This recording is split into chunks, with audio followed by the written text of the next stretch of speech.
Starting our list off at number 10, the first skull. Before we get into some mysterious happenings in history, we have to talk about the very first Neanderthal skull that was ever discovered.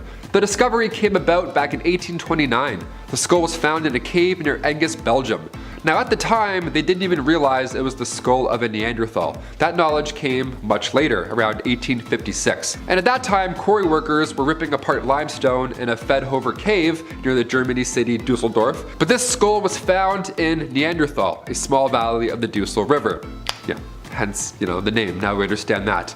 The skull was human, but it wasn't. This was game-changing. Number 9, medicine. You can only imagine the various injuries Neanderthals would have, hunting down a mammoth or, a bison 3 times the size of you. Odds are you're gonna get a bruise or two.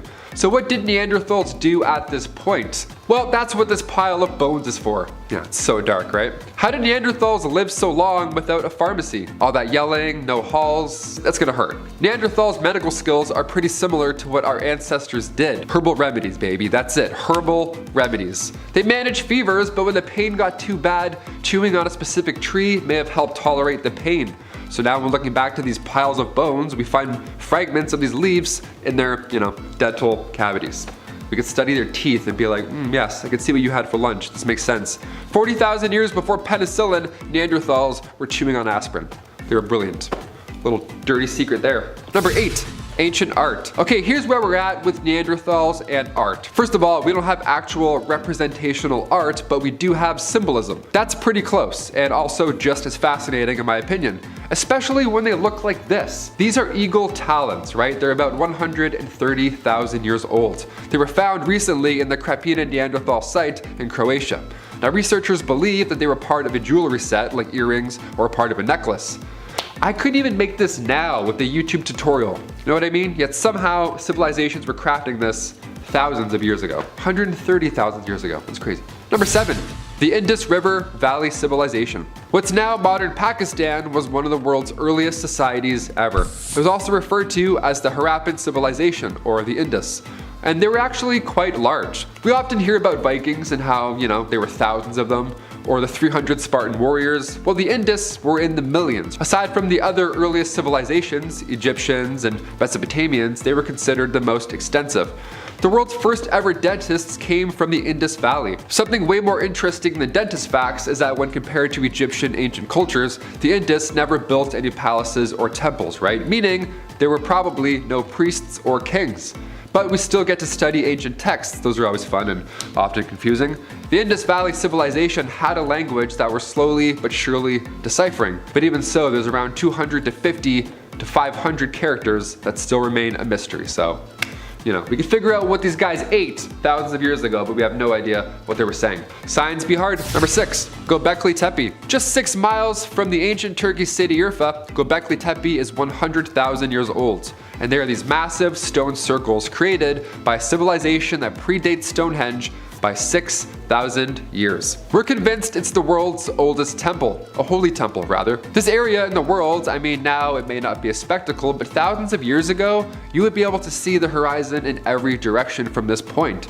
You would also see herds of beautiful animals racing by. There'd be fields of barley, wild wheat. It would have looked like a temple from The Legend of Zelda. It was gorgeous and the landscape was fresh. Mind you, because it was so long ago. It was discovered back in 1960s. University anthropologists, they were doing a survey of the region, they found this place and assumed that it was an ancient cemetery and nothing more, and then continued on their merry way.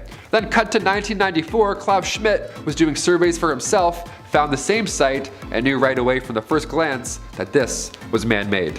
Oh, imagine that. Imagine missing Göbekli Tepe the first time and being like, the cemetery. Number 5, Anasazi. Before the first skyscrapers were built in the 1880s, the Anasazi built massive stone buildings on the side of cliffs back in the 12th century. Some of these walls housed up to hundreds of residents, right? Like a skyscraper, a building, like a condo, just in the wall. What's now present-day Mesa Verde National Park was pretty intense back in the earlier days. Scientists have uncovered some hints as to where these creative cliff builders disappeared to.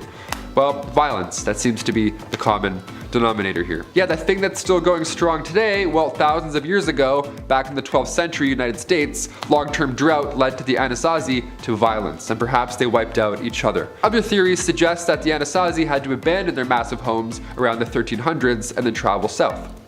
Either way, these are so impressive to look at. Number 4. Ancient Vikings. I'm a big Assassin's Creed fan. When they announced Vikings as their newest installment, I was pretty excited. Then I started playing it and I was like, yeah, that's not great. I'm a big Norse mythology fan, okay? But what actually happened to Greenland's Vikings? That's the mystery. Well, around 985 AD, Eric the Red arrived with a large fleet to colonize the island, and of course was subsequently banished for manslaughter. So now we have 2 colonies on Greenland, a large eastern colony and a small western one. Now these Vikings didn't build massive pyramids, but instead they built stone churches that are still standing to this day. These Vikings were around for a few hundred years, and at one point in time there were 5,000 Vikings, give or take. Now that's incredible, but later on in 1721, a missionary expedition arrived and there were not 5,000 Vikings. In fact, there were no Vikings. Where did they go? Archaeologists did the digging and apparently the western settlement died off around 1400 AD. And just decades later, the eastern settlement was abandoned. Well, there's a handful of family fun movies that hint to what happened. The Ice Age. Yeah, well, the small one in the 14th century at least is the biggest factor on where these Vikings disappeared to. Yeah, just a small Ice Age classic. That's haunting for a Canadian to hear. Number 3. Easter Island. Back between 300 and 1200 AD, Polynesians used canoes, not Carnival cruise ships, canoes to somehow travel all the way to Easter Island, over 2,000 miles away from Chile. Yeah, that feat in itself is impressive, but when you start really thinking about the Easter Island heads on the actual island, it gets even more impressive. The Easter Island Moai statues, keep in mind there were hundreds, reach up to 32 feet high, and they weigh over 82 tons. It was a sight to see. That was until the 1800s. That's when the civilization suddenly vanished out of nowhere. Many of these statues were also destroyed during this time. The population as well was decreased drastically, and the island's higher-ups, be it priests or chiefs, whoever, were all overthrown. Well, whatever happened may give us some ideas for the future. Easter Islanders cut down so many trees that before their seeds could even enter the earth again, rats ate them. So these guys simply ran out of trees, which means they ran out of rope or the ability to make more canoes. So they were trapped. So naturally, a civil war began alongside starvation. Plus the arrival of Europeans in 1722, they immediately wiped out most of the remaining Easter Islanders. And then around the late 1800s, waves of smallpox reduced the amount of island natives to just 100. It was brutal. Number 2. The Mississippians. We'll dial back the calendar now to 700 CE. Now at this point, before European colonization, the American Southeast was home to the Mississippians. Their main area was the city called Cahokia, which is now modern-day Collinsville, Illinois. And that's not large either, it's just 6 square miles. Now check out this photo of Monk's Mound, a now historic site. We look at ancient Egyptians and our jaws drop at the sight of those pyramids, plus their alignment with the stars. That's obviously, of course, fascinating. Well, Cahokia was once home to pyramids and large wooden structures as well. We're not exactly sure what happened to this 40,000 person civilization, but experts guess famine and disease were one of the many factors. And finally, number 1.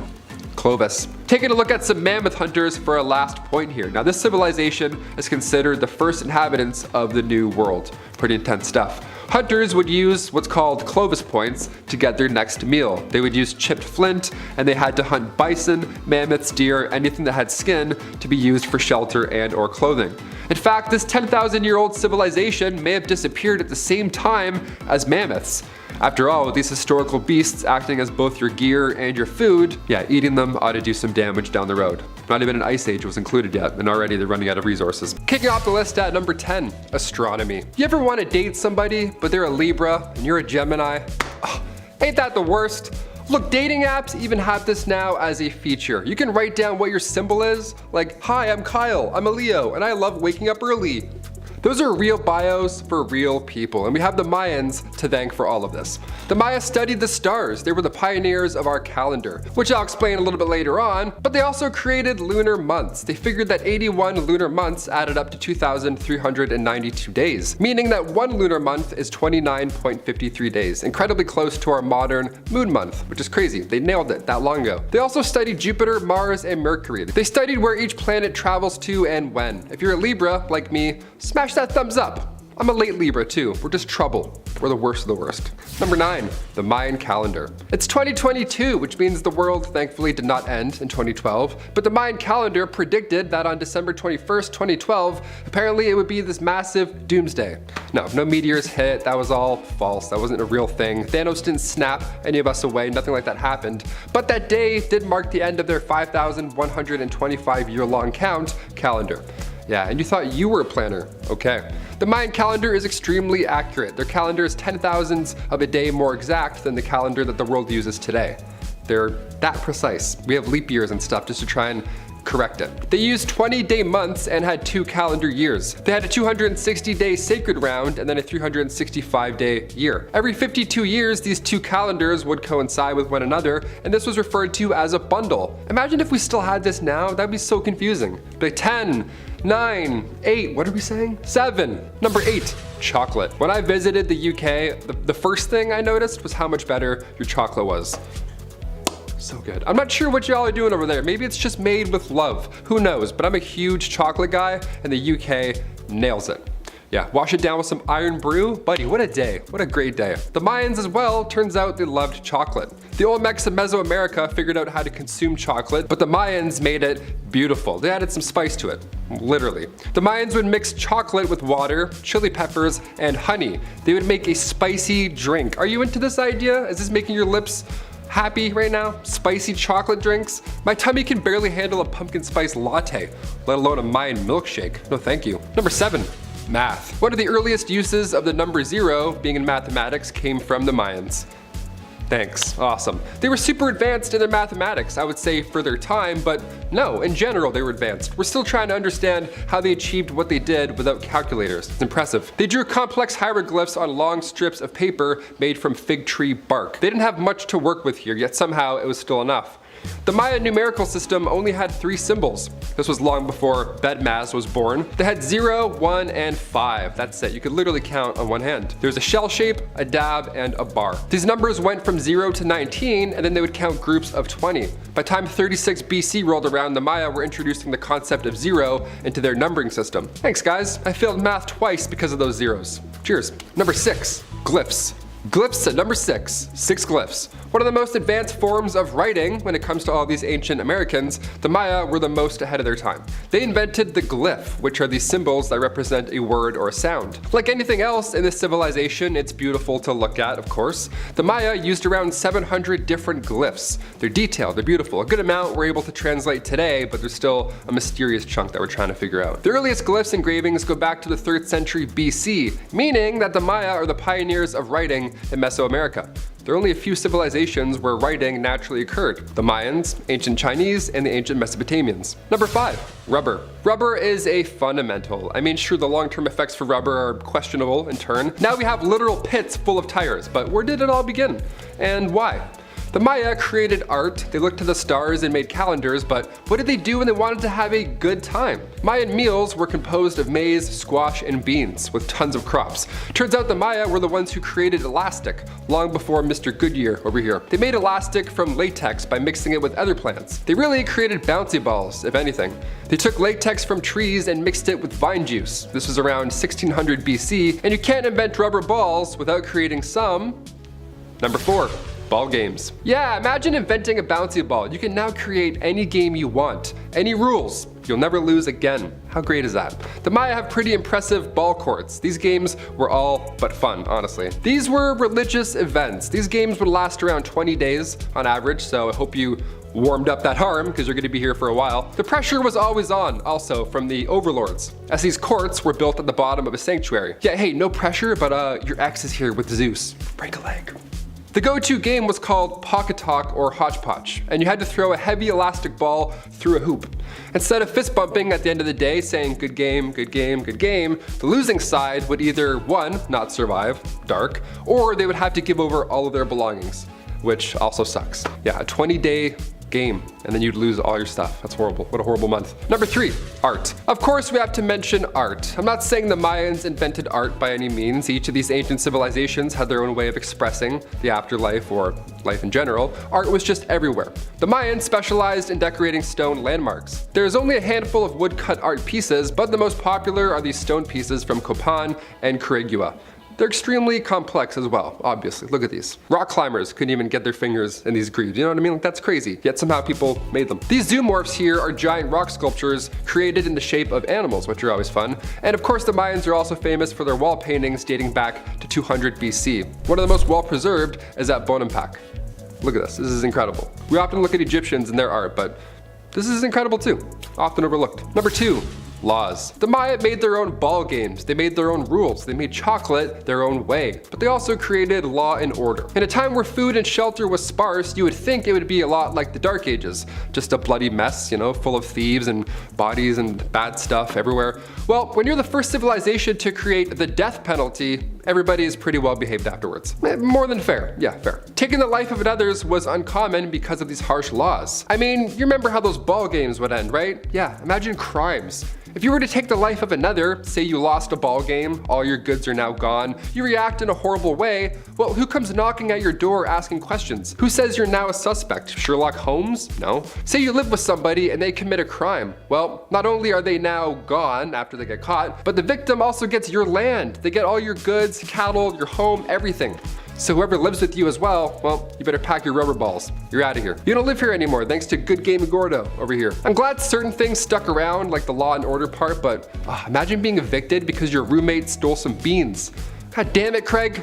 Don't do that. And finally, number 1, the underworld. Also referred to as the place of fright. Okay, save the best for last, we love it. Xibalba comes from Mayan mythology. Overseen, of course, by the Mayan death gods, Xibalba came to be in the 16th century Verapaz. The entrance to such a wonderful place was in the cave of Guatemala. So, splunkers beware if you're putting that on your agenda, maybe avoid this one. Caves in Belize are actually known as the entrance to Xibalba, these water-filled caves again, and they span as far as 300 feet. That's a massive, evil front door you want to avoid right there. But you can't just grab a snorkel and frog kick your way to the underworld. It's not that easy. According to ancient Maya scripture, the Popol Vuh, this path once filled with dark obstacles, and when I say dark obstacles, I mean dark. I'm talking a river filled with scorpions and blood, combined with houses littered with bats and pure darkness. It's not easy to get through. In number 10, A Tale of Two Flowers. The legend begins with two women, Expin, a perceived sinner, and the other woman, Utskolel, known as a good chaste woman. The wealthy townspeople look down at Expin and belittle her, as she was a woman of many love affairs. But they're ignorant of her good heart, as she cared for all those who were sick or poor and did so without expecting anything in return. Utskolel, meanwhile, all on her fancy rich girl virgin high horse, actually had a crap personality and a cold heart, considering everyone inferior to her. One day, the misunderstood Expin goes missing. The judgmental visitors think she's off pleasing more men, until they realize a pungent flower scent is radiating from her house.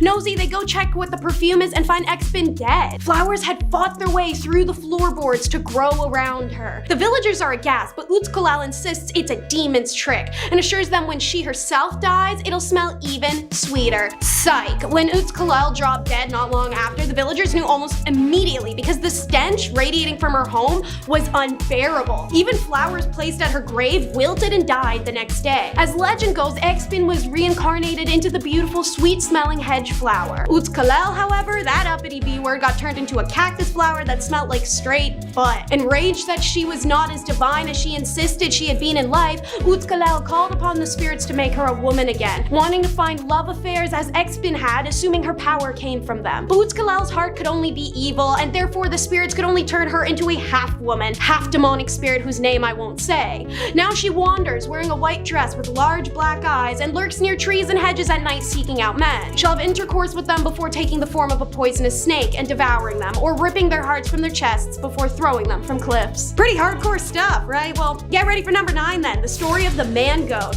I'm going to only say its true name once, for context. After that, it's all abbreviated abbreviations, baby. So, the Hue Shivo is a half-man that transforms himself at will and only during the nighttime. Said to have glowing red eyes, thick black but patchy fur, and stands on two hooven animal legs. Despite this, it will have the torso and arms of a human and the head of a goat. If the HC is near, you will smell rotting flesh and feel a wave of cold air. If you do see an HC, you must look away. This creature can be created by a sorcerer, but its origin story is as follows. A handsome man lived in Merida, working hard, and he was well educated. However, he was poor, too poor to marry his beloved of a high social class. So he took out to the jungle, screaming his pain out, and in rage called upon the king of the underworld. The king appears, asking what he can provide this distraught man, who begs to sell his soul for a chance to be near the young woman, anything to be with her. The underworld king is like, anything? Say less, and turn the man into a goat, kinda. The young man is hysterical, saying this is not what he wanted, that he's neither man nor goat, but a monster. The underworld king laughs at him and says he did his part, gave the man what he wanted, and leaves. Since then, the HC runs through the night, killing farm animals in a rage for having been tricked into becoming half of one himself. Let's have a palate cleanser, something a little more tame for number 8. How about the farmer and the tree? Trees came to Earth with a mission. Some cure diseases, others provide wood for building shelter. Some produce food for many creatures. Humans knew this once, but as time went on, man became forgetful and began felling the forest with little regard for the tree's purposes and lives. There was one tree, once the happiest on Earth,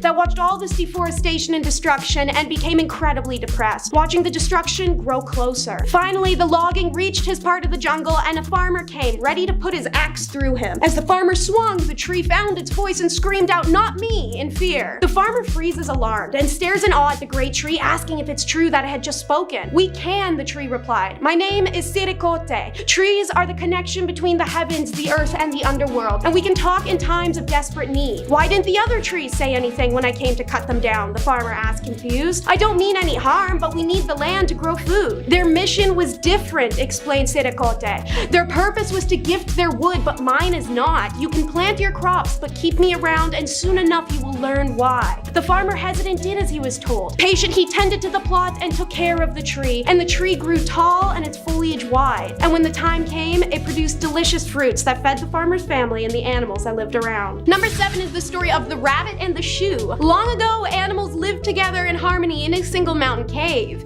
Each animal had its own burrow: the coyote, the vulture, the deer, the lion, the snake, and so on. However, they were all tired of being tricked by the rabbit. There was nothing to do but call a meeting and decide together what to do, which they all agreed was to roll a boulder onto the rabbit and smash it to pieces. The lion says, "You, turkey vulture, go watch for him to come out, and you, deer, go right after him. Since you can run as fast as Mayor Rabbit, you'll be able to catch up with him. Be on guard, all of you. Snake, you look to see when he comes out and we'll all pile on top of him. You, Snake, call him." The animals all agreed to the plan, keeping an eye on the rabbit hole where he was presumably asleep, but the rabbit wasn't and had heard their plot. So when they begin to call out, "Rabbit, come on out, hurry," the rabbit's only response is, "Wait, I'm taking off my sandal." "But hurry," said the snake. "Wait for me there, I'm coming out," called back the rabbit. A moment passes. "All right," said the rabbit, "I'm coming out now, but please catch my other sandal, I beg you, so I may put it on outside." The other animals mutter amongst themselves and agree to catch his sandal and throw it over there. Then shout to the rabbit, "All right, Mayor,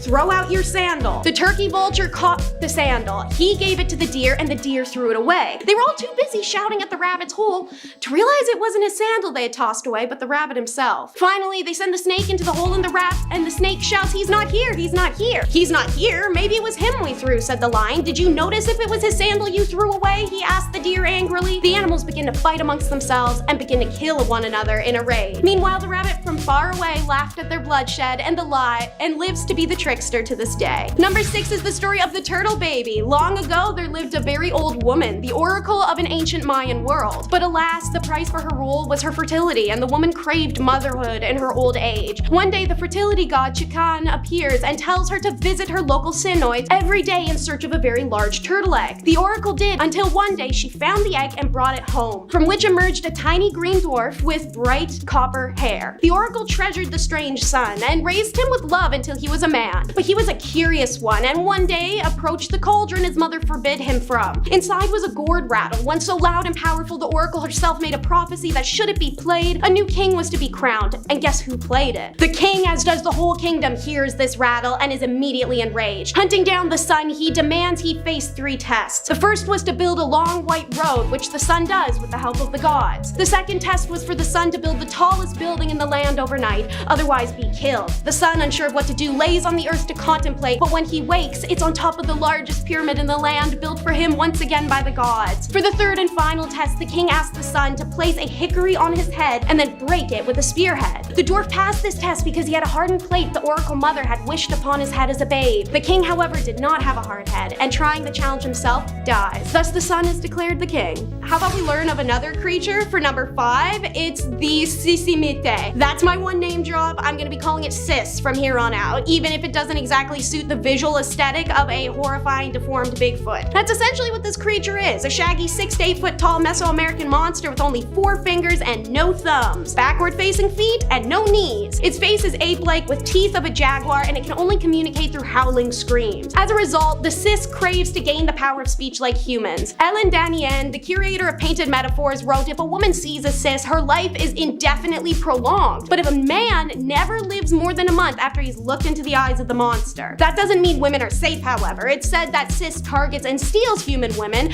and should she not fall in love with the Cis, the woman will inevitably be devoured. But if tall, dark, and hairy with no knees is your type, he may grant you magical powers for loving him. Don't worry, if you come across a Cis, there's a laundry list of things you can do to protect yourself, such as dance in a circle since it'll trip over itself, or just bring a dog or water to splash on it. Concerned with good and evil dualities, this legend tells the story of 2 warrior trees. Number 4. The brothers' names were Kinch, who was gentle and noble, and Tisik, who was arrogant and ruthless. One day, they met Nikteha, a beautiful and intelligent princess who conquered the hearts of both men. Both fell instantly in love and vied for the woman, but obviously only one could have her, so Tisik challenged his brother to a duel to the death. This decision angered the gods, who covered the sky in thick clouds and hid the moon from sight as the two fought. But there was no winner. Both fighters are mortally injured by the other and collapse to the ground. You may be wondering, would it have been easier to ask Nikteha if who she wanted to have in the first place? Probably, but she may have not wanted either for all they know, as neither had ever asked, and now they're dead. Desperate to see her again, and full of regret for the death of each other, the 2 brothers asked the gods to return to Earth once more. The gods accepted, but warned the brothers could only come back as trees. Now you can see the warrior siblings in the jungle in the form of the Chechen and Chaka trees. The first, evil still in an arboreal reincarnation, oozes a highly irritating toxin. Meanwhile, the Chaka, the good guy, produces a soothing sage that acts as an antidote. These 2 trees only ever grow next to one another. Number 3 will be the story of the jaguar and the skunk. Once there was a jaguar and then Miss Skunk. Miss Skunk had a son, blessed by the jaguar, who the jaguar visits one day, telling Miss Skunk it's time to teach the boy to hunt. Miss Skunk tries to argue that the distance is too far and the task too dangerous. What if something was to happen and she can't make it in time? But little Skunk insists on going and leaves with Jaguar for the riverbed. The 2 came upon the river and the jaguar states this is where they were to eat and that he must sharpen his knives, referring to his claws. After doing so, he tells little Skunk, now you're going to be on guard because I am going to be asleep. When you see them come, wake me up. Don't shout. Scratch my belly so I won't alarm them. But don't wake me up if it's just any old little animal without antlers coming along. Only when the big antlers get here. Little Skunk agrees and sits on guard for his godfather Jaguar as he sleeps until one with big antlers comes. Little Skunk does as instructed and Jaguar takes the animal down. Together the 2 eat and bring the rest of the carcass back to Miss Skunk, who has her fill and stores the rest as Jaguar leaves. Time goes by and the meat is once again replenished. Little Skunk decides he must go hunting, but without calling Jaguar. His mother begs otherwise, but cannot stop him. Little Skunk mimics the actions of Jaguar. He sharpens his little claws and waits on the riverbed, deciding like Jaguar to hunt the large animals, not the little ones his own size, and sleeps until he is awakened by the trot of the big antlered animal. Little Skunk attacks, thinking he's as strong and big as his godfather, only to hang from the neck of the steed with his claws until suddenly thrown off. Little Skunk lands on his back, mouth left wide open in surprise, and Miss Skunk begins to worry. Why hadn't her son come back yet? Where was he? She decides to go look for him and sees the trotted path the antler creature made and begins to cry, following it, where she finally sees her son. Miss Skunk sees little Skunk's open mouth and relieved says, son, what are you laughing at? All your teeth are showing. She approaches closer, telling her son, give me your hand, I've come to get you, but you're just laughing in my face. But as Mother Skunk lays her hand upon him, thinking he is alive, she notices little Skunk was long since dead and begins to cry once more. Can you decipher the meaning of this story? Comment below. Number number 2 is literally the stuff of my nightmares. It's the LP. They are what I am, a person, but smaller. That's the only way I can say it without saying it, but it's super easy to devise. These creatures live in the Yucatan Peninsula, but in many other indigenous lands, such as right here in North America, which is why I'm not taking any risks. Typically invisible to humans, they were capable of becoming visible when they want, but are typically found in natural areas, including jungles, forests, fields, and caves. When visible, the LPs are only knee-high and have wide, owl-like reddish eyes. They're also quick in their movements, destroying their surroundings. If someone was having a string of significant bad luck, it is believed that they must have done something to displease or become cursed with one of these LPs. You can rid of them by calling on ancestral protection or even providing offerings like shelter, food, or tobacco. But LPs aren't only known for their chaos. If handled in approaches correctly, they can be good luck for farmlands. Many farmers have proudly turned to the LPs for decades and help keeping their farms safe. However, as stated, locals and visitors alike should avoid calling the LP by any of its names, since it may summon it to you and cause a bout of immediate torment as a revenge. Alrighty, last on the list, number 1 is how the Bird King was chosen. Maya land was looked upon by Halak-Unik, the Great Spirit. His will was law, and after growing tired of the constant fights amongst the birds, he gathered them at the center of the jungle and announced a king must be chosen. Of course, every bird felt it possessed the best qualifications. Kolpolche, the cardinal, says no one else is as bright red and so beautiful as he struts. Hekolkolchek, the mockingbird, trills that they are the only bird with such a lovely voice and that everyone should listen to them. To prove his point, he trilled out an enrapturing song, one that the wild turkey interrupts with a gobble, stating, "There's no doubt I should be king because I'm the biggest and strongest bird. I can stop fights and defend any of you." The birds continue to display their grandeur, while in the background, Kukul, the Quetzal, remained quiet. Elegant in manners and figure, but plumage shabby. Kukul knew he would be the best king, but he wouldn't be chosen if dressed so poorly, so he approached the Roadrunner, a trusted friend, and asked for his feathers, offering to share wealth and honors with him in return. When the Roadrunner finally agrees, one by one his feathers disappear, joining the plumage of the Kukal, whose body now shimmered an iridescent hue of blues and greens, his breast the color of tropical sunset, and the 4-foot feathered tail followed behind his dainty walk. Kukul had become the peacock, and his visage awarded him the role of king.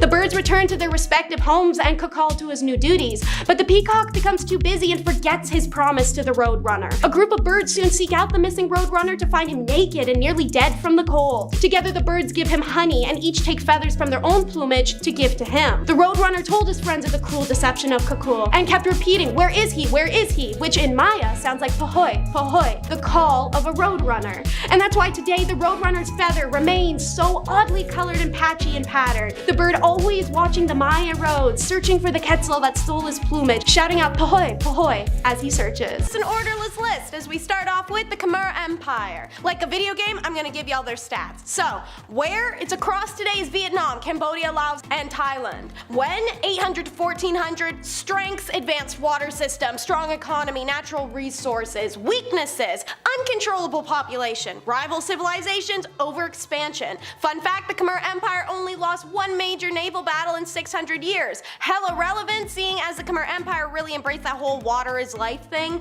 The civilization had an extensive water network so that their capital city, Angkor, would flourish no matter the season. Angkor was also at one point one of our world's largest cities, covering 386 square miles and accommodating around 1 million people. Very hydrated people, that is. The advanced water system contained a network of channels and reservoirs that utilized monsoon climates to collect water for use in dry season. Each area of the city had 2 channels of water running through it for fresh and for soiled, earning it the title of the hydraulic city by our contemporary historians. The gradual decline of the Khmer Empire can be attributed to 3 main factors: the diluting of their culture through too many new strands of Buddhism, a gradual weakening of their water network, and an overexpansion that brought them into conflict with the neighboring Ayutthaya kingdom. Alright, 1 is done, now 2 for you. Let's check out the Hittites. So, stats, where? Across Turkey, Syria, and Iraq. When? 1700 to 700 BC. Strengths? Expert chariot makers, iron manufacturers, and they had the fortified city of Hatsua. Weaknesses? Drawn out rivalry with the Egyptians, city-states had no political unity, and a slow economical advancement. Fun fact, Hittite battle axes were literally shaped like human hands. Yeah, I know, right? Kinda cool. Alrighty, so these guys at their peak actually rivaled Egypt's kingdom and made them look like a bunch of backwood hicks. In fact, they were the ones who were effing up Egypt so bad, Ramses II had to sign a peace treaty with them, only after they had the world's largest chariot battle, because boys will be boys or whatever. So, how'd these guys manage to slip from historical radar? Well, it wasn't just being being assumed into the Assyrian Empire, it was because, like the Khmer, their culture varied considerably between regions and became too diluted to be consistent. Also, like many other forgotten civilizations, Hittite lands were divided up into city-states with no political unity. The Hittite Empire collapsed in 1160 BC after civil war and a scramble for the throne. Scattered and leaderless, a settlement was formed between the Syro-Hittite people, and this was only for a brief respite before they're invaded by the Assyrians in 700 BC. Love saying this next one's name, it's Pumapo.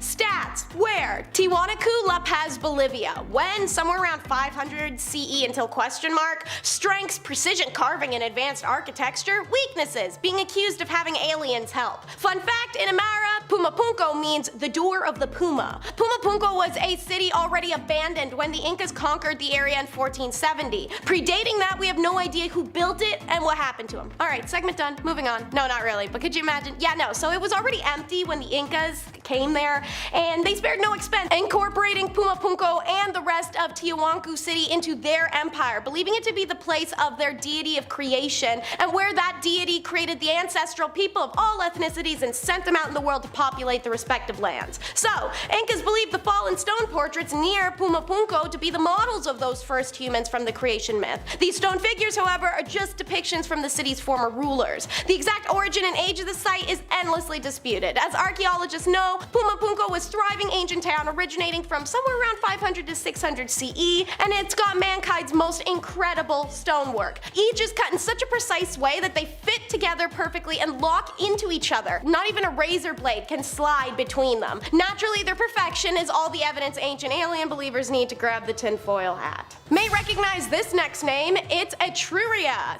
So, stats time. Where? Central Italy. When? 800 to 250 BCE. Strengths: construction enterprise, iron and copper trade, urban planning. Weaknesses: poor army, territory desirable to invaders, and locality to roam. Fun fact, the Etruscans invented the idea of armed and contact sport, or as we more commonly know them to be, gladiators. The civilization reached the height of its power in the 6th century BCE when 12 city-states were allied to be the Etruscan League. Being the first real major settlement on the Italian peninsula, Aturia became the basis of the civilization in late antiquity to follow. They were one of the first peoples to dispose of kings and be ruled by the intelligentsia of aristocrats and magistrates, and their architecture and construction techniques arguably influenced the Romans as much as the Greeks did, as did the city's overall build and stylization. Even the Latin alphabet and the Roman toga have their origins with the Etruscan people. The growing Roman military juggernaut found Etruria too good to pass up, and their League of City-States was annexed into the new Roman Republic in 250 BCE. Alrighty, we are moving on now to the Vinka civilization. Stats are, where? Lebanon and Israel.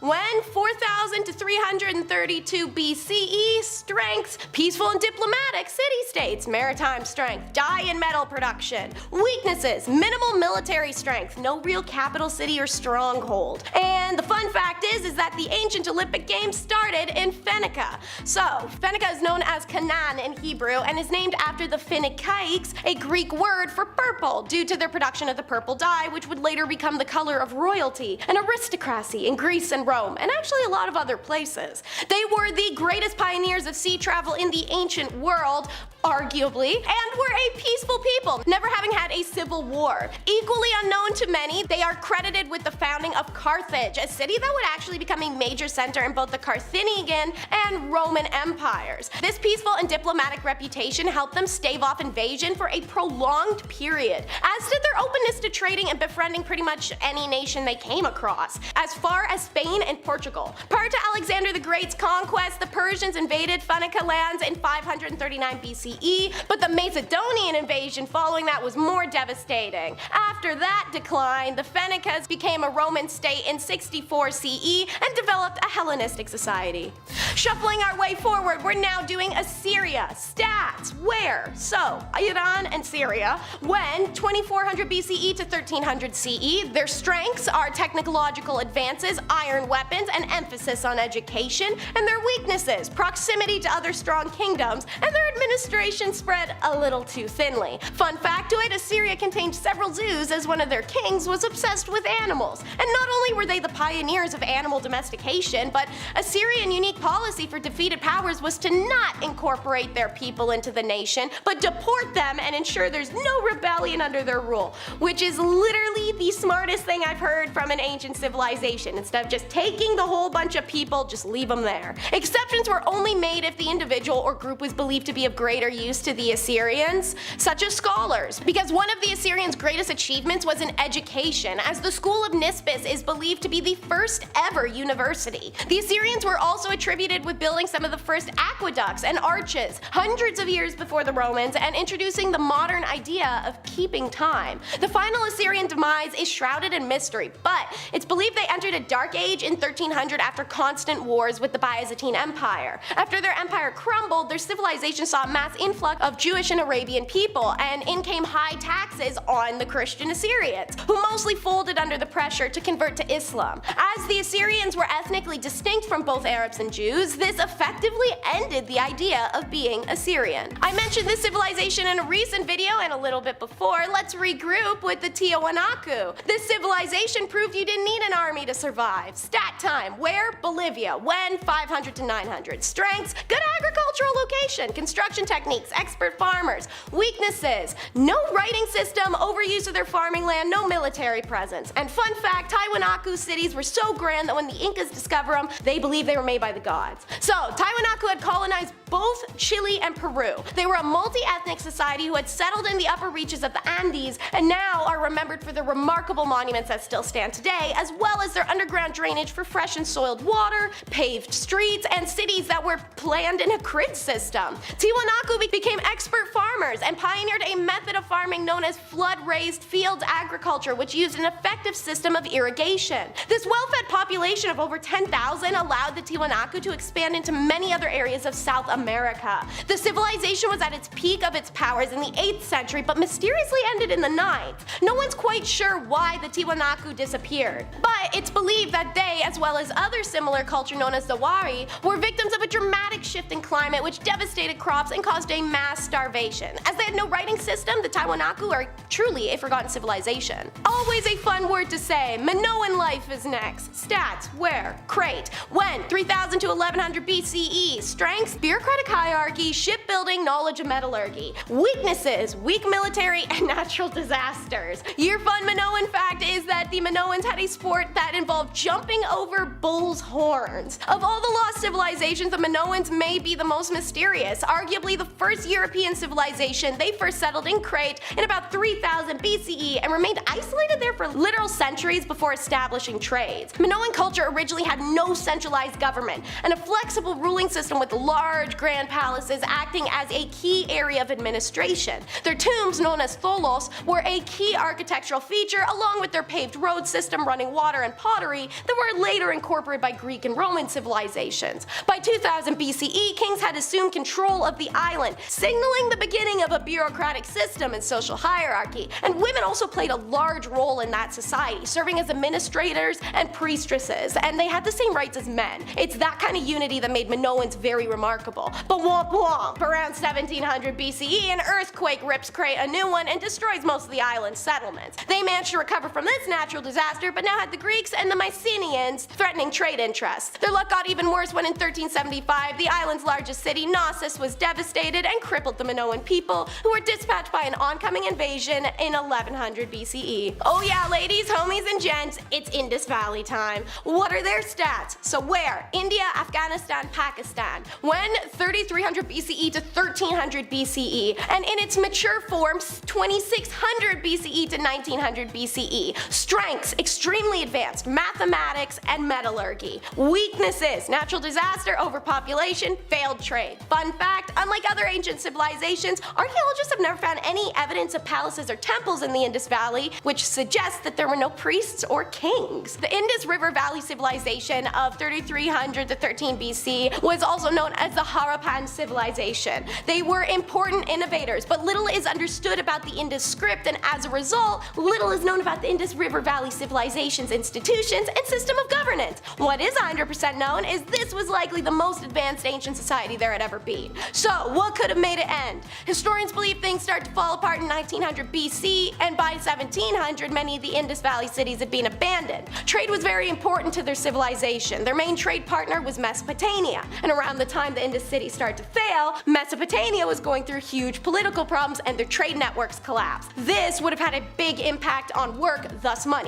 so some historians think this is what collapsed the Indus cities. Alternatively, Indus civilization collapsed because of changes to the geography and climate of the area. Movements in the Indus River may have changed the direction or caused flood. The main cities were closely linked to the river, so changes would have had a terrible effect and driven everyone out. And last but never the least, we've got Vinka. Last stats round. So, our where is Serbia and Kosovo primarily, but also Bosnia, Romania, Bulgaria, Montenegro, Macedonia, and Greece. When? From 5700 to 4500 BC. Strengths, cultural uniformity and metallurgy, and also being insanely advanced. Weaknesses, not trading enough statues. Last fun fact of the video, they were so modern their houses, clothing, and jewelry are all stylistically incredibly similar to ours now. Vinka culture and its people begin in the mid-6th millennia BC when the second wave of migration came to the Balkans from the shores of Asia Minor to create the largest Neolithic settlement in all of Europe. Research and analysis of artifacts and the settlements revealed that a culture and a community of people that had actually had a very advanced way of life for the time. Until this day, no weapons have ever been found during excavations, and it makes us draw the conclusion that they were not warriors but peaceful and gentle. Remains of houses show traces of insulation against elements, and inside houses were intricate multi-room layouts and water systems. Finding decorative ceramic cups and sophisticated tools all speak to a relatively comfortable lifestyle, as does the mini dresses and the shorts and the fitted pants and skirts and the dainty jewelry. Possibly the most interesting find is the presence of copper objects and metallurgy, which date from well before the Metal Ages began. However, it's the same copper that caused the disappearance of the Vikna culture. While people out here made fortunes on the jewelry and the tools of copper, others used it to make weapons and seize their treasure. As the people of Vikna were painfully peaceful, the downfall then began. Such as the fact they really loved enemas. Yeah, but you didn't expect that for number 10. The consumption of entheogens in the Americas dates back to the Olmec civilization, the earliest known Mesoamerican civilization. Evidently, this tradition was passed down and spread amongst many clans, with the consumption techniques evolving through generations. In the case of the Maya, well, they evidently understood the absorption processes of the lower digestive tract, because that's where they like their entheogens and P actives and alcohol. And hilariously, this discovery is made through pottery. The first of these polychrome pottery jars was discovered in 1977, and several have been found since. Naturally, this became the subject of a landmark study in 1986, which analyzed the iconographic traditions of the Maya pottery pieces depicting the administration of enemas, and compiled a list of possible substances the Maya may have ingested. Then, to really drive it home, Peter, one of the paper's writers, decided to self-administer some Maya enema mix to test it out, and to quote him and his buddy who helped, the results certainly support the theoretical suggestion that alcohol is absorbed well from an enema. I can't believe two scientists owned up to getting ass drunk in a professional dialogue like they're small town teens. But now that the prestigious IG Nobel Prize has been awarded in 2022 to the scholars that pioneered this Maya enema research oh so long ago, we can expect more research on this topic in the coming years, and likely more than a few researchers giving themselves multiple laced enemas for study purposes. And when the enema is done, well, put a cork in it, dude. We got some work to do. Number 9 is Obsidian Dealers. The Mayas were cutting it up when it came to the obsidian game. Obsidian, which is also known as volcanic glass, was highly valued for its sharpness and durability back in the good old days. It also held deep cultural and historical significance in the Maya world. Naturally, Guatemala, which is renowned for its obsidian deposits, was a major mining and trading site for the Maya. Skilled craftsmen shaped obsidian into intricate tools, weapons, and household items and ceremonial artifacts. Through analysis of obsidian sources, researchers have traced in ancient networks and trade exchange routes that connected distant Maya territories. The Maya reverence for obsidian traveled as far as the product itself ended up doing, and it lingered even after the savage colonizers had laid siege to their advanced civilization, becoming a prize belonging in Europe shortly after the colonization of Central and South America in the mid-16th century. John Dee, the prominent Elizabethan-era psychonaut, was an English Polish astronomer and occultist who famously possessed a black obsidian scrying mirror which he believed allowed him to communicate with celestial beings. The specific detail of how and where he obtained the mirror are not extensively documented, but it can be assumed to be Mexico or Guatemala. And while talking about obsidian, let's coagulate that with tools of the trade, number 8. Mexico's National Institute of Anthropology and History has completed yet another season of excavation at the Maya city of Culuba in the first week of July 2023. This site has been a known archaeological treasure chest since its discovery, providing researchers with evidence pertaining to human sacrifice especially, which was a central component of ancient Maya culture. And wouldn't you know it, this season they discovered a sacrificial altar. The cubic stone bore all the hallmarks. They don't specify what hallmarks of an ancient sacrificial slab are, but I'd sure like to know. And it was further confirmed by the discovery of 16 sacrificial stone knives in the surrounding area, 13 of which are made with that Guatemalan obsidian. The sacrifice of animals and people, which would be prisoners or volunteers, was conducted by high priests using altars like the ones discovered. Alfredo Pereira Rubio, a researcher at INAH, did elaborate that while the 16 sacrificial knives were unearthed at this altar, none had ever been used. These knives themselves were offerings specifically for the gods. And speaking of stones, still, number 7 is how the Maya were rocking them tooth rocks. In the unique traditions, architecture, and aesthetic choices of the Maya amalgamated beautifully into an elaborate and architectural and artistic world. But it also played a huge role in how the Maya decorated themselves, right down to every tooth and nail. It has been long assumed that the Maya tooth modification was only carried out for ritual purposes. However, a new study published in the Journal of Archaeological Sciences challenges that. See, this culture believed that their breath was a link to the divine, and so ritualistic purification of the mouth, or in modern terms, brushing your damn teeth, was incredibly common. In some cases, people also had teeth encrusted with gemstones, such as jade, iron pyrite, hematite, turquoise, cinnabar, etc. Turns out the sealants used for that were incredibly medicinal. In modern times, we know pine resin attacks bacteria that causes plaque and eventual decay on teeth. Guess the Mayans did too. In the same way, they seem to know about the salvia plant as a binding agent with antibacterial, antifungal properties. I personally don't think I can stomach describing the process of tooth gem insertion in this video, but maybe sometime soon. However, Cristina Verdugo, an anthropologist, says this new study finally addresses the long-standing question of how these stones were affixed. Furthermore, besides knowing the secrets of shaping and boring teeth, the study suggests Maya dentists also knew the secrets of avoiding post-operative infections. On to, you guessed it, more rocks. My favorite in the countdown by a landslide of precious stones, number 6, blood jade and dance. Dance is more than an action, motion, and a means by which to pass the time. It is connection with our ancestors, with the light and the dark and the being around us. The Maya, like indigenous colonies spread around the world, felt the beat of the earth's heart under their souls and used them to pound into the ground in response. By leaping and moving, they could bring themselves into a trance-like state that they would ascend into Wayabis,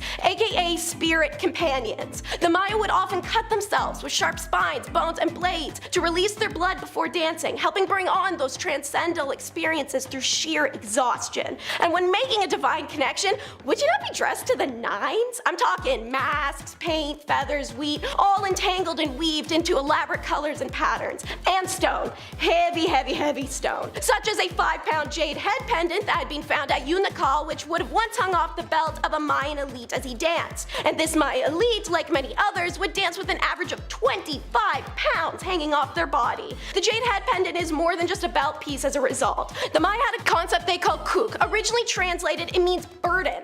A kuk could be guilt, a physical weight, or in the case of these elites, responsibility, like the responsibility of public office. It was a way to remind him that he was not in his position as a freedom or as a luxury. Instead, he was there to serve his fellow Maya and carry the weight of their community. With every movement he made, he would have had a hard reminder that this was not just fun and games, and with every step of his foot, he would have felt the weight of that duty dragging him back down to the earth. Alright, now on to number 5, which will be the new ancient city. We have not had a break from rocks since our first point, but guess what this city's name is? Utucumne. What's that mean in Mayan? Stone column. Don't think you escaped from the rocks. And speaking of escaping, that's exactly what this city did for a very long time. It went completely unnoticed until, thanks to the recent approval of airborne laser scanning on the central Mayan lowlands. After receiving LiDAR images showing man-made changes to the landscape, Ivan Sprach and his team thrashed their way through 60 kilometers of vegetation to reach this site. On On the elevated terrain, they found several large buildings, including a number of pyramid-shaped ones measuring more than 15 meters. The cylindrical stone columns, which prompted the researchers to name the site Ulukumna, were probably entrances to rooms in the upper parts of the buildings. The team has also found altars, 3 plazas, and a ball court. Pottery unearthed at the site appears to indicate it was inhabited between 600 and 800 AD, a period known as Late Classic. But Sprach said the site probably underwent considerable changes between 800 and 1000 AD before falling victim to the collapse of the lowland Maya civilization in the 10th century. A mystery they're still hoping that the rediscovery of this lost Maya city can help unwind. Was it environmental degradation, political unrest, warfare, or the decline of trade networks? Number 4 is coming, and he's a terror. The plight of gods, the destroyer of man. He is Smoking Frog, the Conqueror. It really is an unenviable job to be the decipherer of Mayan script, which utilized logograms, symbols, and glyphs that were near impossible to comprehend. And hallelujah, someone recently figured out that the little pictures were in fact words. So, the secrets of numerous surviving stelae and inscriptions from the many Maya ruins are finally coming into light, such as the events from the 14th of January 378 AD. That was the day when a foreign warlord, Siya Kaka, conquered Tikal in the most powerful of all Mayan cities. He had been dubbed Smoking Frog because his glyph looked like a smoking frog. Siya's name actually means fire is born, and he was an exceptionally powerful man who hailed from Tiwanaku. Oh, you know, just the most advanced Mesoamerican civilization that we know nothing about to this day, like their ethnicity, appearance, economics, or culture. Just poof, nothing in history. We do know it was a super city, however, which of course placed it in direct conflict with the equally powerful Maya civilization. So, from what historians can gather, the king of Tio set Fire is Born, who is either his brother or his right-hand man, off to go F up the Maya Empire. Several recently discovered stelae help scholars piece together the puzzle of Siya and the movements towards Tikal, mapping his path. Word must have traveled to Tikal of the invasion, and the forces met for a battle 16 miles from the city. This meant that an entirely new era was beginning in the metropolis, as all subsequently erected stelae would tell of Siya and his successors. This story truly is insane, but to dive into details would make it run long, so we'll stick a pin in that for now and move on to unraveling the Red Queen, which is number 3. Archaeologists claim that only 10% of the ancient Maya city of Palenque has been explored so far. Among the ruins of Temple X111, where in 1994, Mexican archaeologist Arnaldo Gonzalez Cruz and his team made a legendary discovery, a tomb dating back to 600 or 700 AD.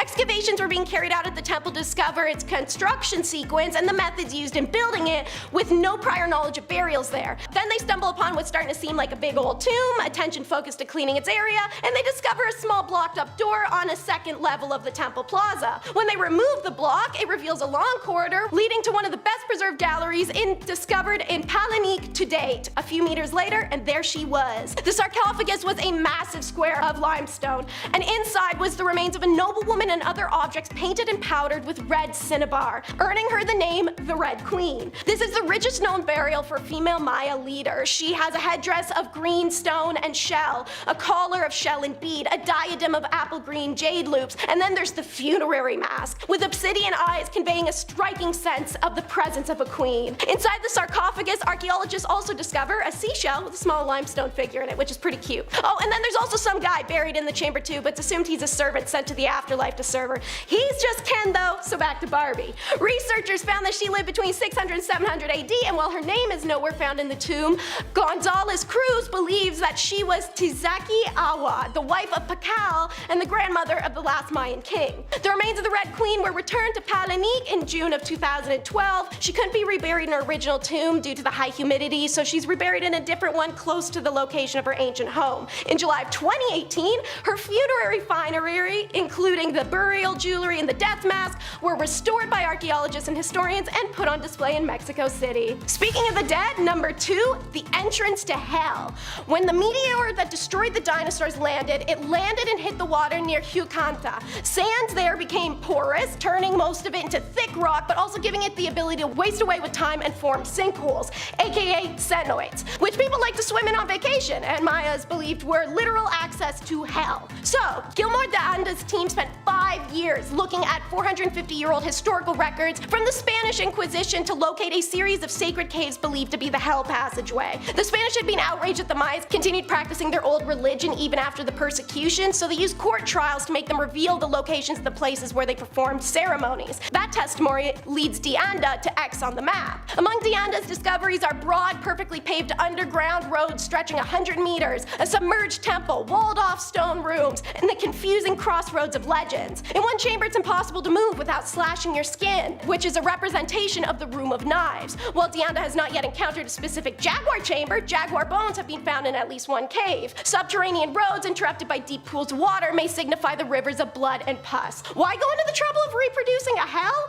Perhaps it was a way to demonstrate power, Deanda said, or to give an idea of the terrors that they would meet en route to paradise. For now, Deanda's team is connecting tunnels and caves looking to uncover more. The most emotional for last, number 1, will be They Burned Books, aka the July 12, 1562 tragedy at Mani. What can only be called a literal villain to history is a monstrous man named Friar Diego de Landa, whose act of faith at the city of Mani, Yucatan is the most significant example of historic destruction or burning of the Maya books. Something he documented with excitement and pride in 1566 as he had removed the demons from indigenous hearts. Diego de Landa was among the first Franciscans to arrive in Yucatan. He took the time to learn the language and mirrored cultural behaviors to start earning the trust of the 19 independent chiefdoms. This is the first time he sees Maya texts, which he interprets as idolatry and messages from the devil. In fact, they're written records of the indigenous communities, histories, crops, laws, land, and legends. It was around this time he decided to use physicality to force conversion. He persisted in eradicating traditional indigenous beliefs through extreme violence and torment, and encouraged the other friars and lay people to do so as well. Indigenous Mayans began to take their own lives in response. Then comes the day. It's July 1562, and 2 boys exploring find a hidden cave in Mani where a shrine and altar had been set up. They snitch to the friar, who assembles a mob. People were burned in their thatched house, some flogged, many ran to take their own lives, and others were just killed. Then came the burning. The friars, under Diego's demands, raid the homes that still stand. Their written records are stolen, as are their clay idols that hold the ashes of their ancestors, and in a bonfire facing the monastery, all were burned. Everything. These wooden clay representations of their ancestors filled with ash, their family documents and history, all integral to the descendants' inheritance. The foreign priests understood the significance of what they called superstition and idolatry when they burned these idols. By destroying these articles, they literally ripped people's identities away from them, their standing in the community, and their title to their land and property. The ancestral traditions lost lie at the roots of this tragedy, as does the history we will never regain. Starting off this list in our number 10 spot, we have the Olmec colossal heads. The Olmec civilization has often been referred to as the mother culture of Mesoamerica, and from somewhere between 1400 to 400 BC, the civilization rose in the Mexican Gulf Coast. Now, over 2 millennia later, in 1862, a farmer was digging that very same land that they once lived on, and he came across an extremely large stone head. From here, research continued, and this turned out to be one of 17 stone heads that are thought to have been portraits of the rulers at the time. The statues are all somewhere from 5 to 10 feet tall, and they are extremely heavy. Like heavier than a full-grown elephant. I guess that's how we're measuring weight now. Some use imperial, some use metric.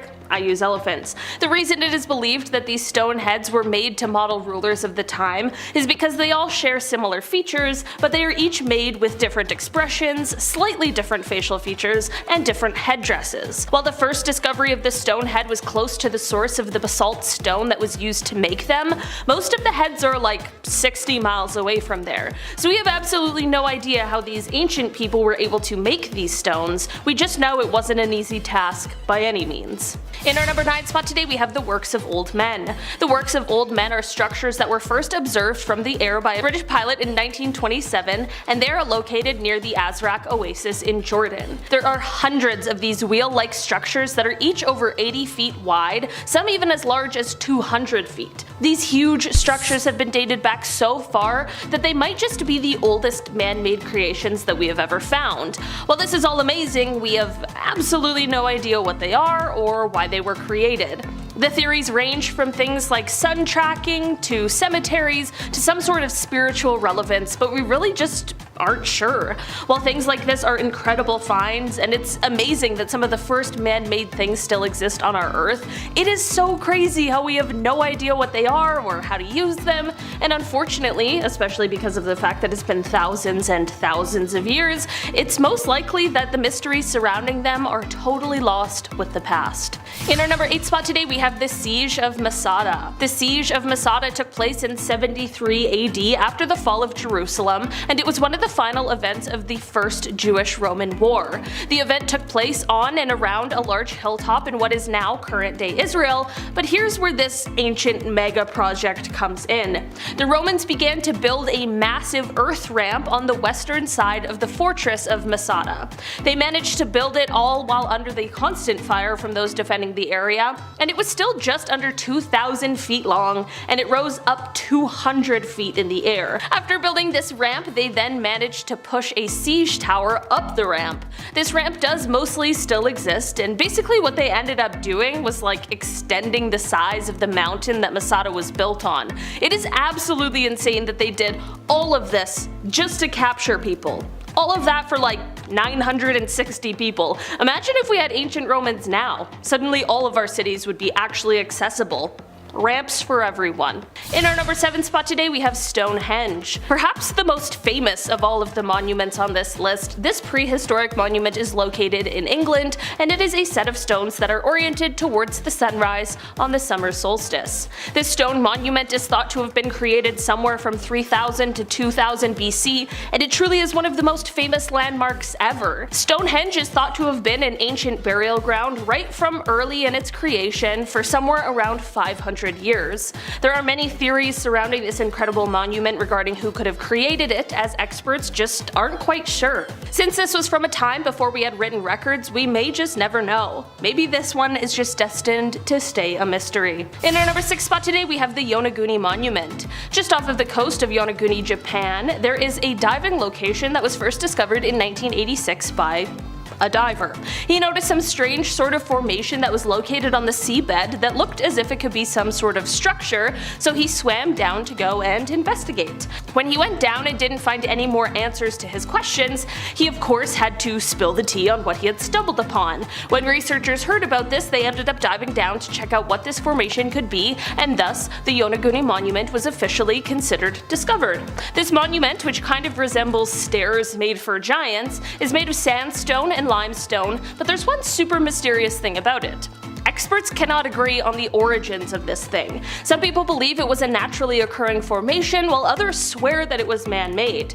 The Yonaguni Monument is at least 10,000 years old, so at the end of the day, anyone's guess is as good as mine. In our number 5 spot today, we have Sacsayhuaman. This site is located in Cuzco, Peru, and it is another fascinating and seemingly impossible stone structure that was built by the Incas. This structure was once believed to have been a fortress, but now it is believed that it may have actually been used for things like ceremonies.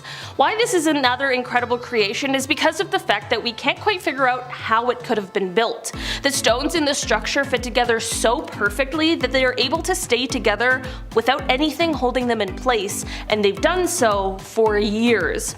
This, coupled with how large some of the stones were, is enough to completely stump experts. Despite how well the stones all fit together, apparently they all have different shapes, which has led researchers to believe that the building design was kind of made up as the structure was being built.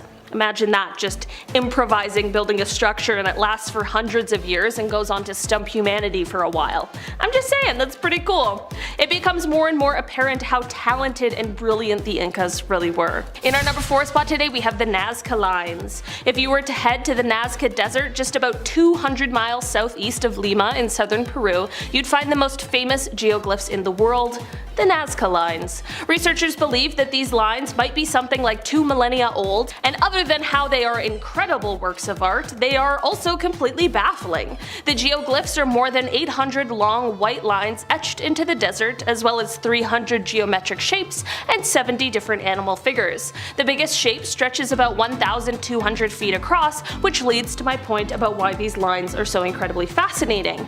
These images can only be fully seen from high above in the air, so thinking back 2,000 years ago, how did humans make these without the vantage points we have now? I'm not exactly sure, but it definitely is nothing shy of amazing.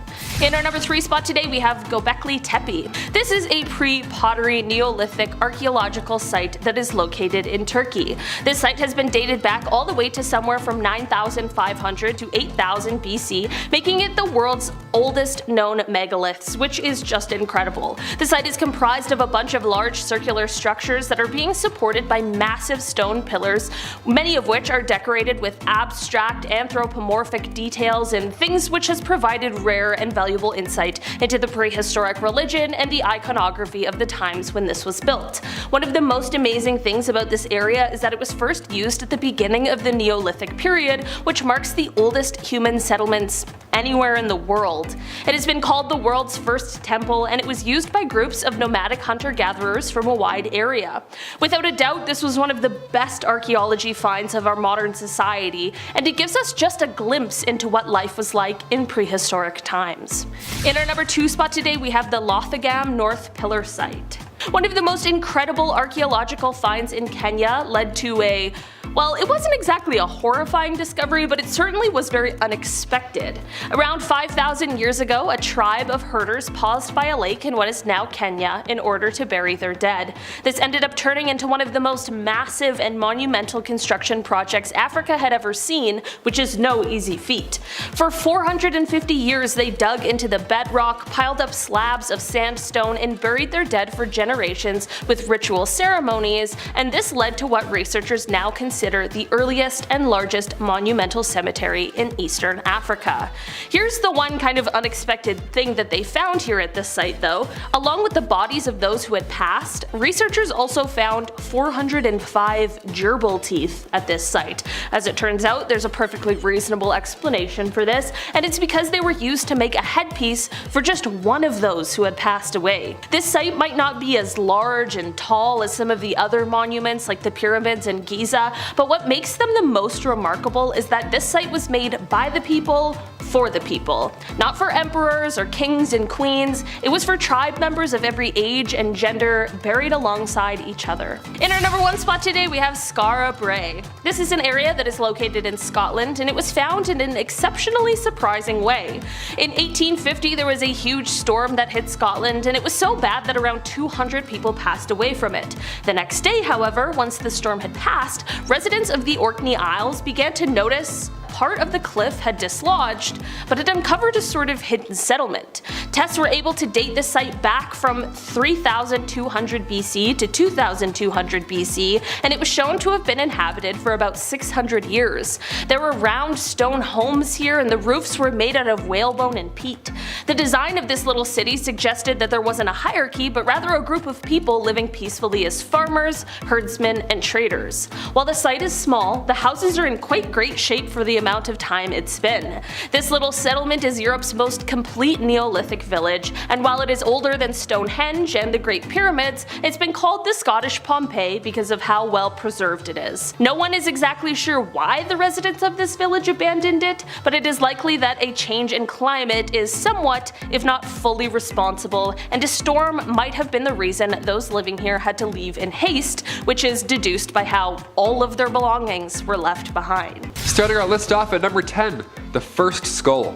Before we get into some mysterious happenings in history, we have to talk about the very first Neanderthal skull that was ever discovered.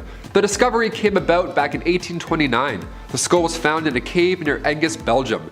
Now at the time, they didn't even realize it was the skull of a Neanderthal. That knowledge came much later, around 1856. And at that time, quarry workers were ripping apart limestone in a Fedhover cave near the Germany city Dusseldorf. But this skull was found in Neanderthal, a small valley of the Dussel River.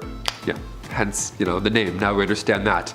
The skull was human, but it wasn't. This was game changing. Number 9, medicine. You can only imagine the various injuries Neanderthals would have, hunting down a mammoth or, a bison 3 times the size of you. Odds are you're gonna get a bruise or two. So what did Neanderthals do at this point? Well, that's what this pile of bones is for. Yeah, it's so dark, right? How did Neanderthals live so long without a pharmacy? All that yelling, no halls, that's gonna hurt. Neanderthals' medical skills are pretty similar to what our ancestors did. Herbal remedies, baby, that's it, herbal remedies. They managed fevers, but when the pain got too bad, chewing on a specific tree may have helped tolerate the pain. So now when looking back to these piles of bones, we find fragments of these leaves in their, dental cavities. We could study their teeth and be like, yes, I can see what you had for lunch. This makes sense. 40,000 years before penicillin, Neanderthals were chewing on aspirin. They were brilliant. Little dirty secret there. Number 8. Ancient art. Okay, here's where we're at with Neanderthals and art. First of all, we don't have actual representational art, but we do have symbolism. That's pretty close, and also just as fascinating in my opinion, especially when they look like this. These are eagle talons, right? They're about 130,000 years old. They were found recently in the Krapina Neanderthal site in Croatia. Now, researchers believe that they were part of a jewelry set, like earrings, or part of a necklace. I couldn't even make this now with the YouTube tutorial. You know what I mean? Yet somehow civilizations were crafting this thousands of years ago. 130,000 years ago. That's crazy. Number 7. The Indus River Valley Civilization. What's now modern Pakistan was one of the world's earliest societies ever. It was also referred to as the Harappan Civilization, or the Indus. And they were actually quite large. We often hear about Vikings and how, there were thousands of them, or the 300 Spartan warriors. Well, the Indus were in the millions. Aside from the other earliest civilizations, Egyptians and Mesopotamians, they were considered the most extensive. The world's first ever dentists came from the Indus Valley. Something way more interesting than dentist facts is that when compared to Egyptian ancient cultures, the Indus never built any palaces or temples, right? Meaning there were probably no priests or kings. But we still get to study ancient texts. Those are always fun and often confusing. The Indus Valley civilization had a language that we're slowly but surely deciphering. But even so, there's around 250 to 500 characters that still remain a mystery. So, we can figure out what these guys ate thousands of years ago, but we have no idea what they were saying. Signs be hard. Number 6, Göbekli Tepe. Just 6 miles from the ancient Turkish city Urfa, Göbekli Tepe is 100,000 years old. And there are these massive stone circles created by a civilization that predates Stonehenge by 6,000 years. We're convinced it's the world's oldest temple, a holy temple rather. This area in the world, now it may not be a spectacle, but thousands of years ago, you would be able to see the horizon in every direction from this point.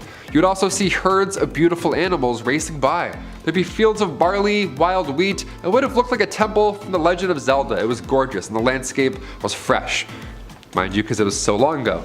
It was discovered back in 1960s. University anthropologists, they were doing a survey of the region, they found this place and assumed that it was an ancient cemetery and nothing more, and then continued on their merry way. Then cut to 1994, Klaus Schmidt was doing surveys for himself, found the same site, and knew right away from the first glance that this was man-made. Oh, imagine that. Imagine missing Göbekli Tepe the first time and being like, the cemetery. Number 5, Anasazi. Before the first skyscrapers were built in the 1880s, the Anasazi built massive stone buildings on the side of cliffs back in the 12th century. Some of these walls housed up to hundreds of residents, right? Like a skyscraper, a building, like a condo, just in the wall. What's now present-day Mesa Verde National Park was pretty intense back in the earlier days. Scientists have uncovered some hints as to where these creative cliff builders disappeared to. Well, violence. That seems to be the common denominator here. Yeah, the thing that's still going strong today, well, thousands of years ago, back in the 12th century United States, long-term drought led to the Anasazi to violence, and perhaps they wiped out each other. Other theories suggest that the Anasazi had to abandon their massive homes around the 1300s and then travel south. Either way, these are so impressive to look at. Number 4. Ancient Vikings. I'm a big Assassin's Creed fan. When they announced Vikings as their newest installment, I was pretty excited. Then I started playing it and I was like, that's not great. I'm a big Norse mythology fan, okay? But what actually happened to Greenland's Vikings? That's the mystery. Well, around 985 AD, Eric the Red arrived with a large fleet to colonize the island, and of course was subsequently banished for manslaughter. So now we have 2 colonies on Greenland, a large eastern colony, and a smaller western one. Now, these Vikings didn't build massive pyramids, but instead they built stone churches that are still standing to this day. These Vikings were around for a few hundred years, and at one point in time, there were 5,000 Vikings, give or take. Now, that's incredible, but later on in 1721, a missionary expedition arrived, and there were not 5,000 Vikings. In fact, there were no Vikings. Where did they go? Archaeologists did the digging, and apparently the western settlement died off around 1400 AD. And just decades later, the eastern settlement was abandoned. Well, there's a handful of family fun movies that hint to what happened. The Ice Age. Yeah. Well, the small one in the 14th century at least is the biggest factor on where these Vikings disappeared to. Yeah, just a small Ice Age classic. That's haunting for a Canadian to hear. Number 3. Easter Island. Back between 300 and 1200 AD, Polynesians used canoes, not Carnival cruise ships, canoes to somehow travel all the way to Easter Island, over 2,000 miles away from Chile. Yeah, that feat in itself is impressive, but when you start really thinking about the Easter Island heads on the actual island, it gets even more impressive. The Easter Island Moai statues, keep in mind there were hundreds, reach up to 32 feet high, and they weigh over 82 tons. It was a sight to see. That was until the 1800s. That's when the civilization suddenly vanished out of nowhere. Many of these statues were also destroyed during this time. The population as well was decreased drastically, and the island's higher-ups, be it priests or chiefs, whoever, were all overthrown. Well, whatever happened may give us some ideas for the future. Easter Islanders cut down so many trees that before their seeds could even enter the earth again, rats ate them. So these guys simply ran out of trees, which means they ran out of rope or the ability to make more canoes. So they were trapped. So naturally, a civil war began alongside starvation. Plus the arrival of Europeans in 1722, they immediately wiped out most of the remaining Easter Islanders. And then around the late 1800s, waves of smallpox reduced the amount of island natives to just 100. It was brutal.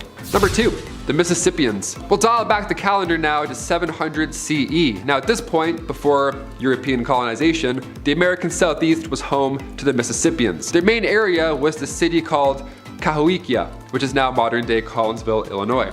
And that's not large either, it's just 6 square miles. Now check out this photo of Monk's Mound, a now historic site. We look at ancient Egyptians and our jaws drop at the sight of those pyramids, plus their alignment with the stars. That's obviously, of course, fascinating. Well, Cahokia was once home to pyramids and large wooden structures as well. We're not exactly sure what happened to this 40,000 person civilization, but experts guess famine and disease were one of the many factors. And finally, number 1.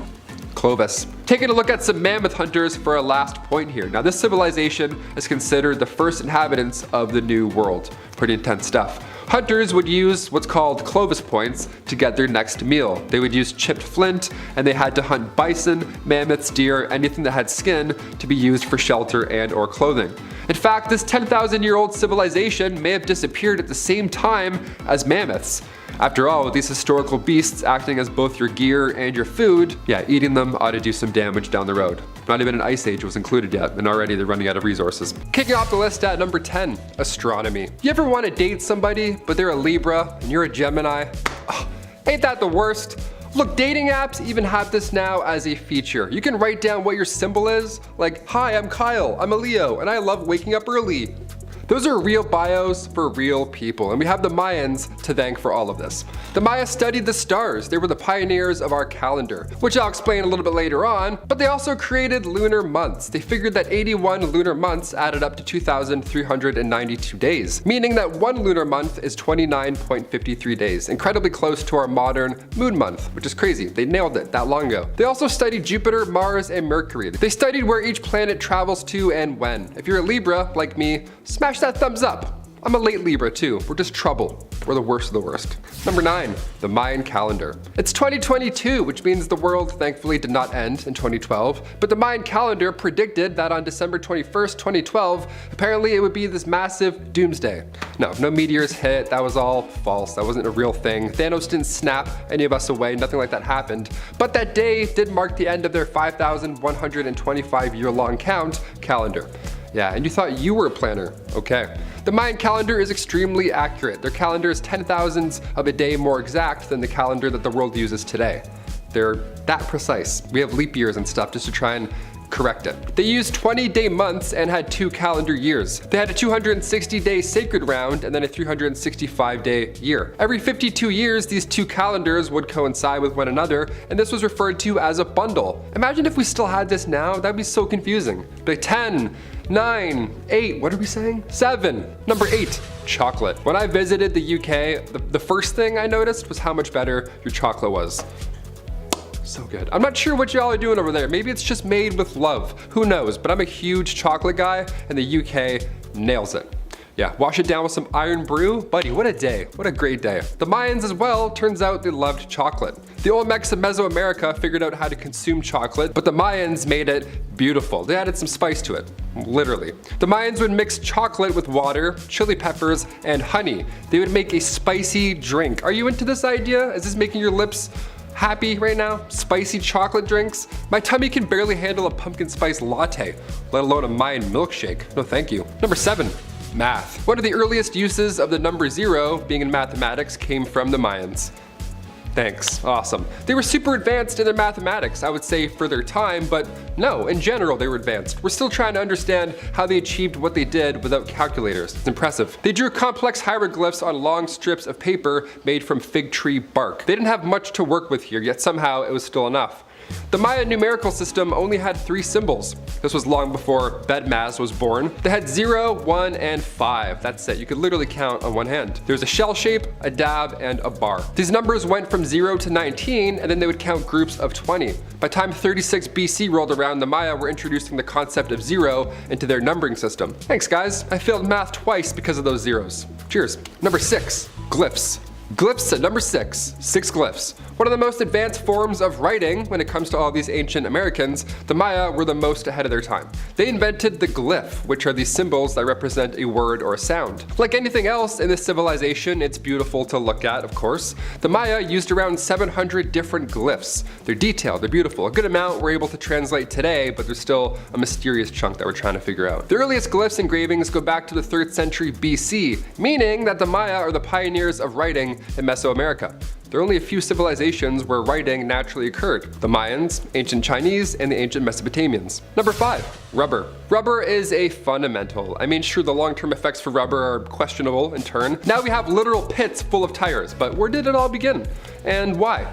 The Maya created art, they looked to the stars and made calendars, but what did they do when they wanted to have a good time? Mayan meals were composed of maize, squash, and beans, with tons of crops. Turns out the Maya were the ones who created elastic, long before Mr. Goodyear over here. They made elastic from latex by mixing it with other plants. They really created bouncy balls, if anything. They took latex from trees and mixed it with vine juice. This was around 1600 BC, and you can't invent rubber balls without creating some. Number 4. Ball games. Yeah, imagine inventing a bouncy ball. You can now create any game you want, any rules. You'll never lose again. How great is that? The Maya have pretty impressive ball courts. These games were all but fun, honestly. These were religious events. These games would last around 20 days on average, so I hope you warmed up that arm because you're going to be here for a while. The pressure was always on, also from the overlords, as these courts were built at the bottom of a sanctuary. Yeah, hey, no pressure, but your ex is here with Zeus. Break a leg. The go-to game was called pocket talk or hodgepodge, and you had to throw a heavy elastic ball through a hoop. Instead of fist bumping at the end of the day saying good game, good game, good game, the losing side would either 1, not survive, dark, or they would have to give over all of their belongings, which also sucks. Yeah, a 20-day game, and then you'd lose all your stuff. That's horrible. What a horrible month. Number 3, art. Of course, we have to mention art. I'm not saying the Mayans invented art by any means. Each of these ancient civilizations had their own way of expressing the afterlife or life in general. Art was just everywhere. The Mayans specialized in decorating stone landmarks. There's only a handful of woodcut art pieces, but the most popular are these stone pieces from Copan and Corregua. They're extremely complex as well, obviously. Look at these. Rock climbers couldn't even get their fingers in these greaves. You know what I mean? Like, that's crazy. Yet somehow people made them. These zoomorphs here are giant rock sculptures created in the shape of animals, which are always fun. And of course, the Mayans are also famous for their wall paintings dating back to 200 BC. One of the most well-preserved is at Bonampak. Look at this. This is incredible. We often look at Egyptians and their art, but this is incredible too. Often overlooked. Number 2. Laws. The Maya made their own ball games, they made their own rules, they made chocolate their own way, but they also created law and order. In a time where food and shelter was sparse, you would think it would be a lot like the Dark Ages, just a bloody mess, you know, full of thieves and bodies and bad stuff everywhere. Well, when you're the first civilization to create the death penalty, everybody is pretty well behaved afterwards. More than fair, yeah, fair. Taking the life of others was uncommon because of these harsh laws. I mean, you remember how those ball games would end, right? Yeah, imagine crimes. If you were to take the life of another, say you lost a ball game, all your goods are now gone, you react in a horrible way, well, who comes knocking at your door asking questions? Who says you're now a suspect? Sherlock Holmes? No. Say you live with somebody and they commit a crime. Well, not only are they now gone after they get caught, but the victim also gets your land. They get all your goods, cattle, your home, everything.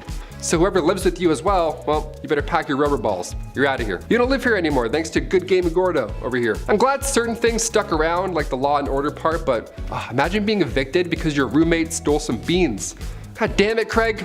Don't do that. And finally, number 1, the underworld. Also referred to as the place of fright. Okay, save the best for last, we love it. Xibalba comes from Mayan mythology. Overseen of course by the Mayan death gods, Xibalba came to be in the 16th century Verapaz. The entrance to such a wonderful place was in the cave of Guatemala. So splunkers beware if you're putting that on your agenda, maybe avoid this one. Caves in Belize are actually known as the entrance to Xibalba, these water-filled caves again, and they span as far as 300 feet.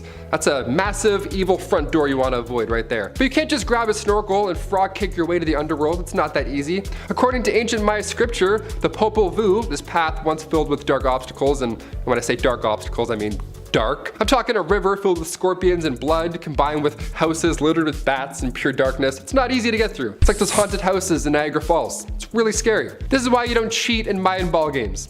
You end up here. Do you want to be here? No. In fact, if you cheat in Monopoly, I believe you also end up here. Yeah, I'm talking to you, Stacy. Don't cheat. Number 10. Corral. The sacred city of Corral is an archaeological site considered to be one of the oldest known civilizations in the Americas.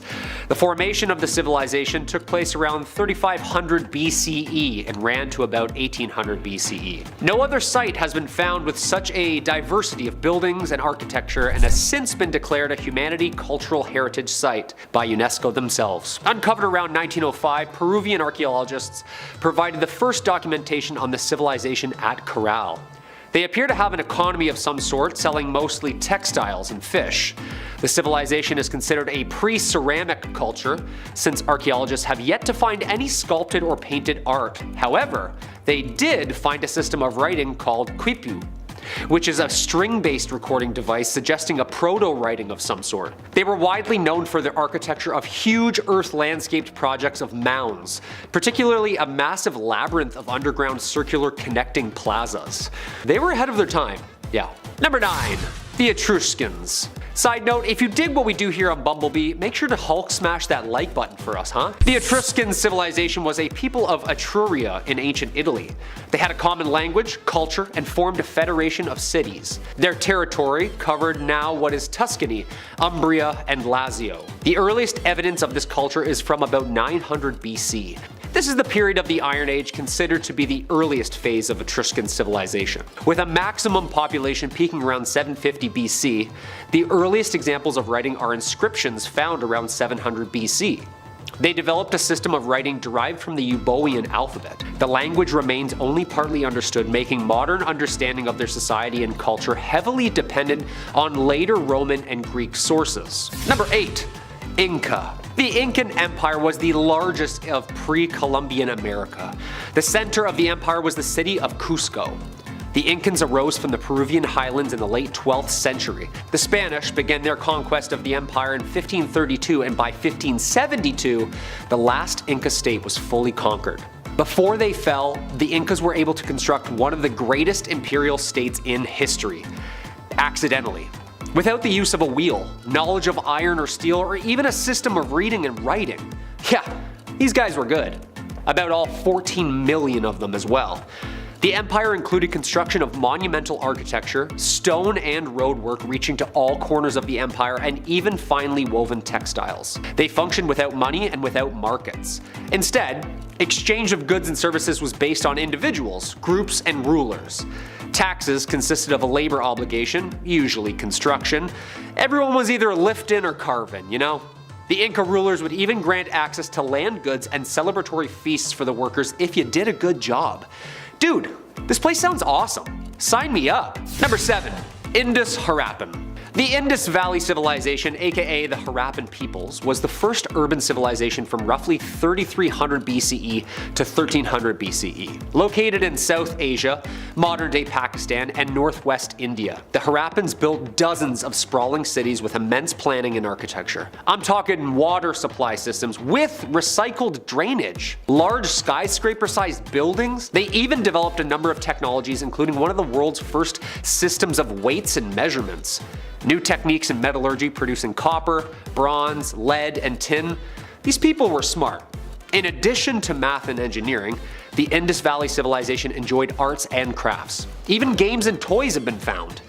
Baked brick houses, clusters of large iron non-residential buildings, and handcrafted metallurgy. We start to see the foundations here, people. There are even 3 cities here that are now all UNESCO World Heritage Sites. The latest, in 2021, the Cilician Desert. Number 6. Phoenicians. The Phoenicians were a Semitic group of speaking people who emerged around 3000 BC. The term Phoenicia is ancient Greek, meaning a colored dye. It's debated whether Phoenicians were distinct from the broader group of speaking peoples known as the Canaanites. The term Canaanites loosely corresponds to the groups referred to as the Phoenicians, so it's a little messy back then on who's exactly who. The Phoenicians rose in the mid-12th century following the decline and collapse of the late Bronze Age.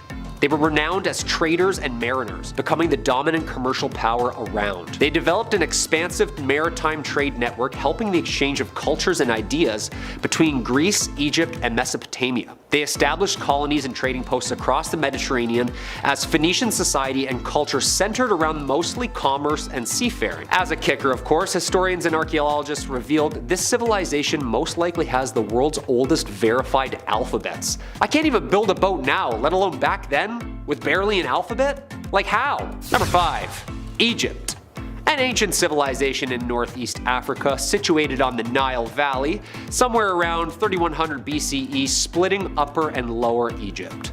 First occurring as a series of stable kingdoms, separated by intermediate periods such as the Old, Middle, and New Kingdoms, Egypt was invaded by a number of foreign powers, including the Libyans, the Nubians, Assyrians, Persians, Macedonians, and of course, the Greeks. Predictable flooding meant a timed surplus of crops, which supported larger populations year after year. The many achievements of these people include immense quarrying, surveying, and construction, using a system of mathematics and science to build and organize what we still visit today. Medicine, irrigation, boat making, the Egyptians did it all. They pushed the boundaries with glass technology, and even invented new forms of literature, and even coined the earliest known drummed up peace treaty. Yeah, don't even get me started on the Sphinx. Have you seen this thing? It's practically being held together with glue and tape at this point. Number 4. Mesopotamia, the land of 2 rivers. Around 10,000 BCE in what is now modern-day Iraq, some of the first fully developed Neolithic cultures began to settle in this fertile crescent known biblically and famously as Mesopotamia. Around 8000 BCE, people in northern Mesopotamia began to cultivate barley and wheat, in which made beer, gruel, soup, and eventually even bread. This is where the earliest signs of civilization began. They were the first to develop trades such as weaving, leatherwork, metalwork, masonry. One of the greatest achievements of ancient Mesopotamia was the invention of the wheel, sometime around 3500 BCE. Mathematics and science was based on a numerical system of 60. This is the source of the 60-minute hour, the 24-hour day, and the 360-degree circle. The Sumerian calendar was 3 7-day weeks of a lunar month. They were so smart, the astronomers could predict eclipses and solstices. Beer, a calendar, and some wheels? Life was simple back then, huh? Like just not a care in the world. Number 3. The Maya. The Mesoamerican civilization of the Maya was roughly between 1800 BC and 900 AD, located within the archaeological site and the city of San Juan Teotihuacan municipality in the state of Mexico. This site has been classified a UNESCO World Heritage Site since 1987. Teotihuacan was the largest city in the Americas with a population between 125,000 and at its peak, millions, making it at least the 6th largest city in the world during its reign. The Maya script is the most sophisticated, highly developed writing systems in the pre-Columbian Americas. Hieroglyphic writing was being used by the 3rd century. They are known for their art, math, calendars, and astronomical systems. Architecturally, the city consisted of palaces, ceremonial ball courts for sport and sacrifice, and of course, structures precisely aligned for astronomical observation. Number 2. Rome. In modern history, ancient Rome refers to the Roman civilization from the founding of the city in the 8th century BC to the collapse of the Roman Empire in the 5th century AD. It encompasses the Roman Kingdom, Roman Republic, and Roman Empire. It began as an Italic settlement. The settlement grew into the city of Rome, eventually controlling its neighbors through a combination of treaties and military strength. It eventually dominated and acquired much of Europe, and of that, the surrounding Mediterranean Sea. One of the largest empires in the ancient world. At one point, roughly a quarter of the world's population. Contributed to modern language, religion, society, technology, government, warfare, art. Do as the Romans do, right? Its military created a system of government which was the inspiration for modern republics such as the United States and France. They achieved impressive feats, such as the empire-wide construction of bridges, ports, and roads, as well as the monuments and megalithic buildings splattered all around the world. Every time I flush a toilet, I'm like, man, these guys were good. Number 1. Turkey. Located in the foothills of the Taurus Mountains, we arrive at Göbekli Tepe. This Neolithic site lays in the southeastern Anatolia region of Turkey and is dated around 9500 BCE. The site consists of a number of large circular structures supported by massive stone pillars. Long story short, it's the first construction site of anything ever. The pillars are richly decorated with abstract, anthropomorphic carvings of people, clothing, and wild animals, thus providing archaeologists insight into this prehistoric peoples and what they were about. Considered the oldest permanent human settlements anywhere in the world, historians link this revolution to the invention and precursor of agriculture. Göbekli Tepe is a monumental complex built on the top of a rocky mountain far from any known sources of water, and having produced no evidence of agricultural has sparked numerous debates over the years. The site's original excavator, Klaus Schmidt, described it as the Earth's first temple ever, a sanctuary used by groups of nomadic hunter-gatherers from all over the world with no permanent inhabitants. Classified a UNESCO World Heritage Site since 2018, radiocarbon dating shows that the earliest exposed structures at Göbekli Tepe were built around 11,500 years ago. It's regarded by some as the archaeological discovery of many lifetimes, since it could profoundly change the understanding of the development of human society and when it exactly started. Number 10. The Gardens. The Hanging Gardens of Babylon were one of the 7 wonders of the ancient world. They were described as a remarkable feat of engineering, with an ascending series of tiered gardens containing a wide variety of trees, shrubs, and vines, resembling a large green mountain constructed of mud bricks. Okay, yeah, the pyramids of Giza are very impressive, but just imagine this. Imagine how beautiful the city must have been with this monument. It's bizarre for the time because of just how magnificent it must have been. Sadly, there is not much evidence of the garden's existence, which leaves some people to believe it didn't exist at all. There is nothing left of the structure or any text from Babylon that even describes such a luscious garden. I like to believe it is real, as sometimes we need nice things in history to remind us that we're not all bloodthirsty warmongers. Number 9. It's a hard knock life for us. As great as our DNA is, sometimes things can get a little confusing in the process. Sometimes humans are born with defects. The human thing to do is understand, love, and respect everyone. This is something that the people of Mesopotamia did not practice. If a child was born with a defect, or it just wasn't to their liking, they would oftentimes sacrifice the child. This is a kind of heinous act that just makes my skin crawl just thinking about it. I like to think there's a lesson to be learned with history. It gets a little messed up sometimes, but drowning kids? Ooh, I don't know. But yet again, I'm standing here as a second-rate Chris Farley without a joke or a lesson to be learned. I guess for all the kids out there in Babylon, just watch your back, because you might end up in a big river, but not the swimming kind. You might end up at the bottom of the river, and that's not where you want to be. Wait till they find out that I have dyslexia and asthma. Number 8.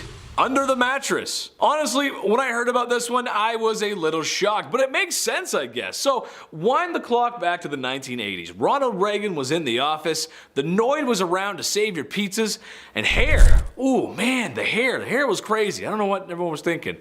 But what some young teenagers remember is a certain magazine that they had to hide under their mattress. A magazine that had centerfolds of women with interesting clothing options, or lack thereof. Well, this wasn't just an 80s staple, but might have just started back in the days between the two rivers. That's right, Mesopotamia had some rather interesting art. Art that may or may not feature a certain activity. Excuse me, it's getting a little warm in here. These are pieces that are often displaying humans in interesting positions. And, well, I'm not sure where you'd hang these. In the kitchen, in ye olde living room? In the bedroom? Mom, don't look under my mattress. I totally don't have artistic stone carvings of people doing it. Ugh, leave me alone. Number 7, Hammurabi Justice. King Hammurabi might not be someone you've heard of, but to the law and law study, it's basically Justice 101. King Hammurabi was known for a few things, but perhaps best known for his code of laws. An eye for an eye, which basically means you get what you give. Steal from a merchant, merchant takes from you. Or basically, you lose a hand.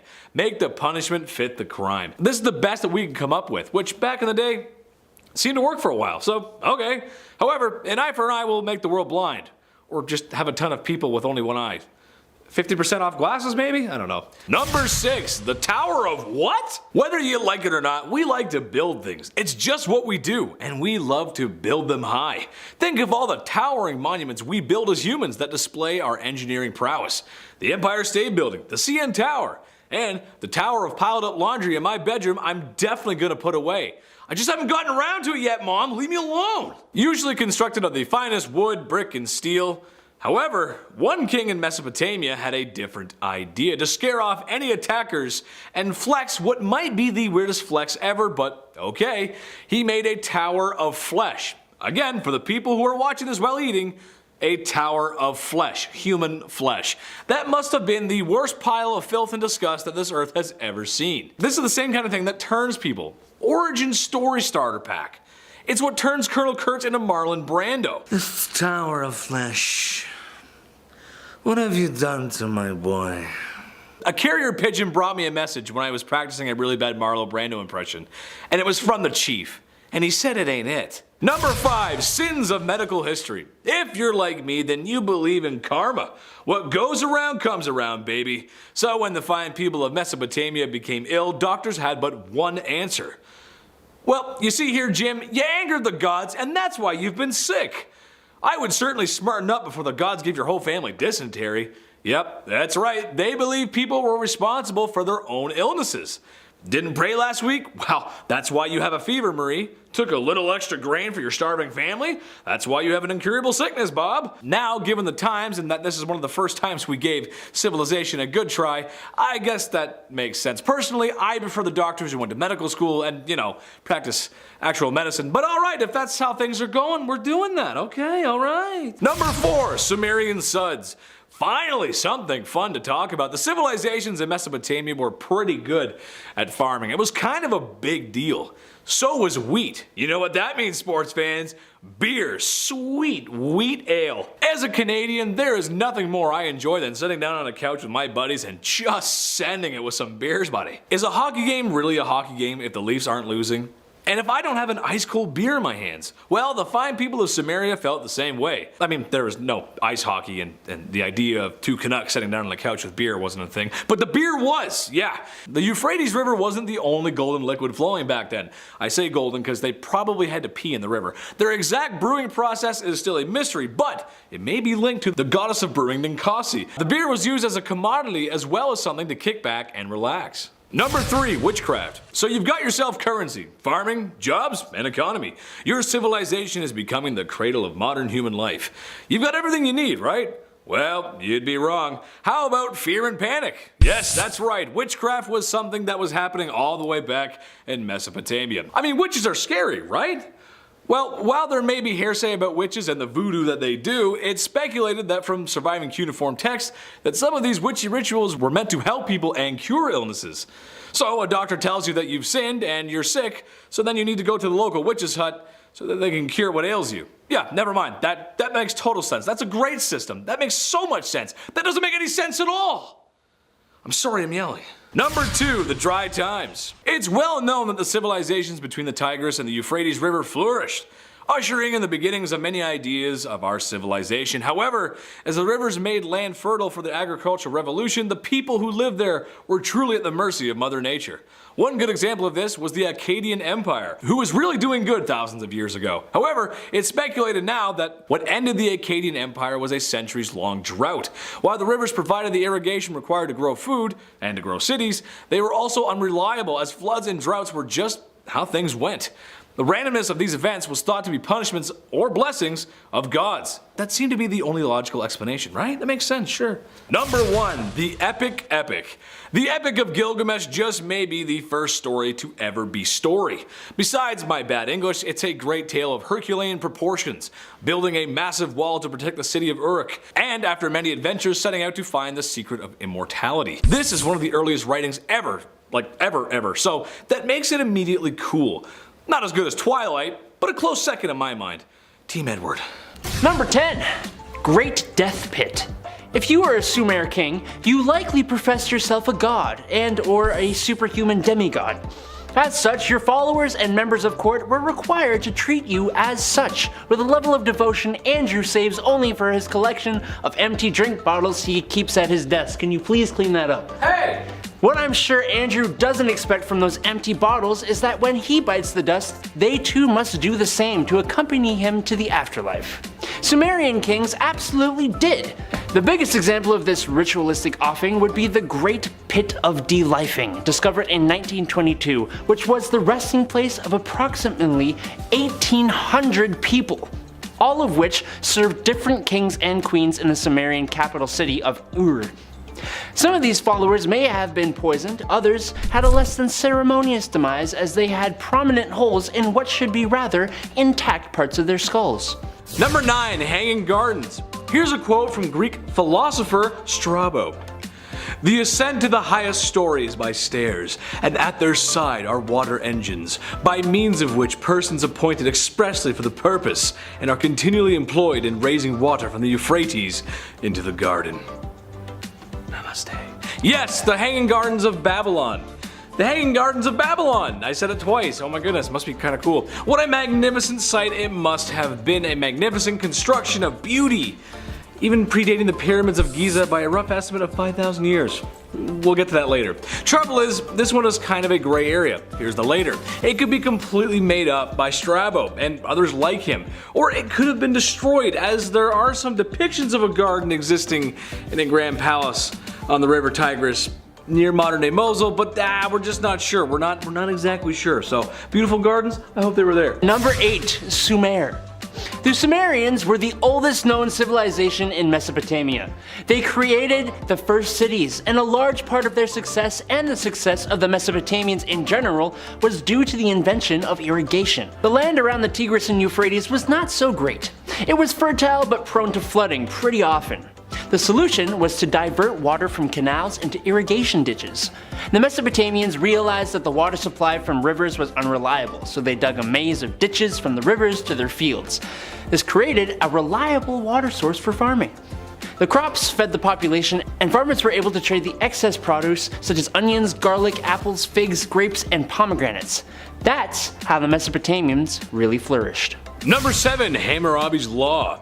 Law students and those taking the bar, rejoice, because I am talking about Hammurabi's Code.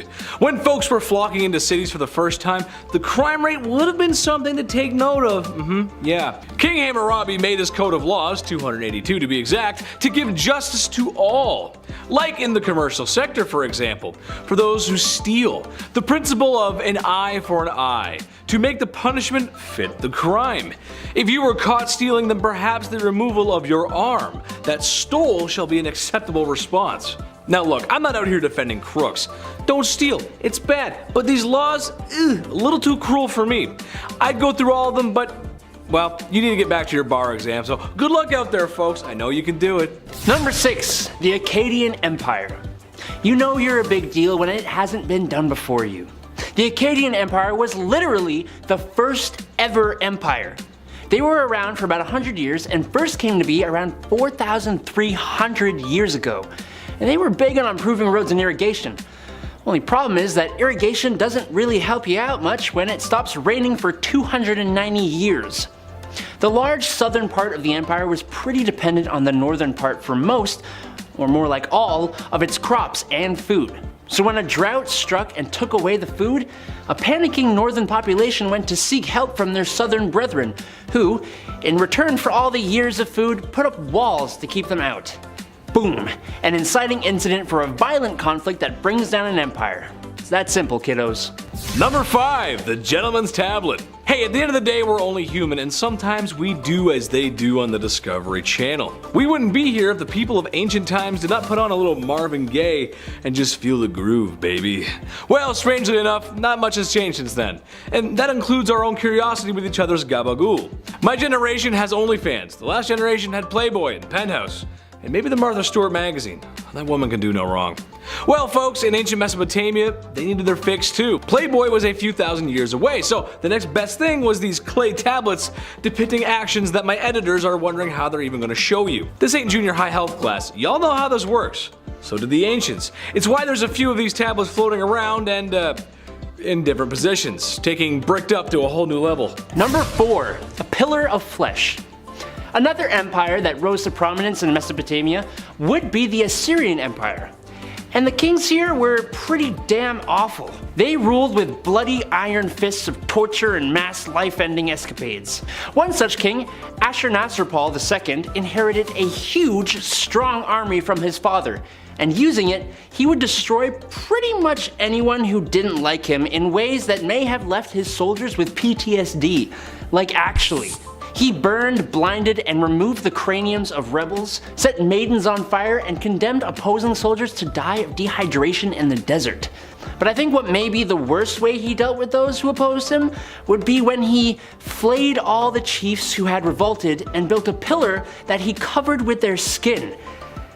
Hey, I think I feel my lunch coming back up. Andrew, get in here. No. Number 3, Sumerian suds. If you're like me, then you love a good beer. Frankly, I could drink them ice cold or warm, just like our friends across the pond. Cheers, how are you doing? I'm doing great, thanks for asking. With that being said, I could never enjoy my Canadian lifestyle if it weren't for the Sumerians, as they may have invented the first beer. No more drunk hockey fights, no more coddy weekends in the Muskokas, and no more just sending her buddy. You gotta send her.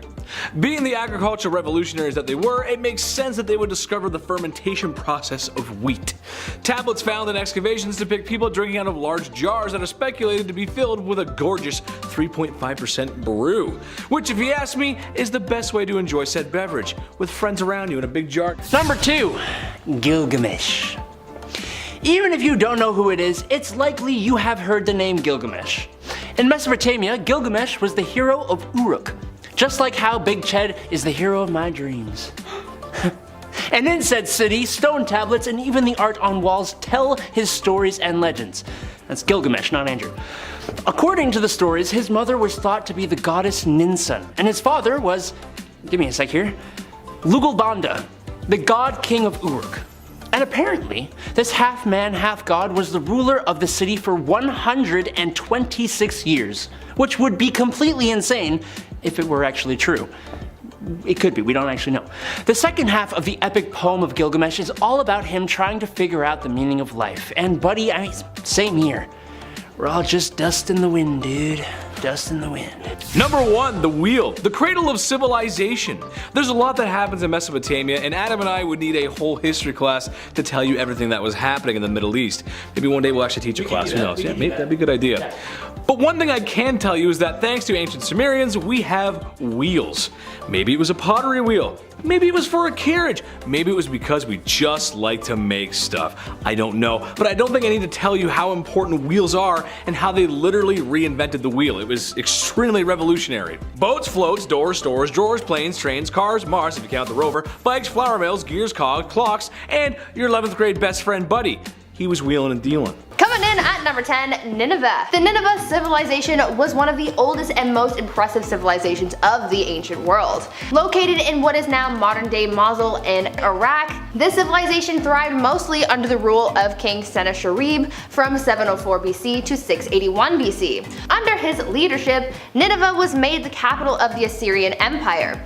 Their kingdom was massive and had a lot of impressive infrastructure like a 15-gate wall around the city, as well as parks, aqueducts, canals, and an 80-room palace. This place was so extravagant that some scholars today believe that the famous Hanging Gardens of Babylon were actually located in Nineveh and were commissioned by King Sennacherib.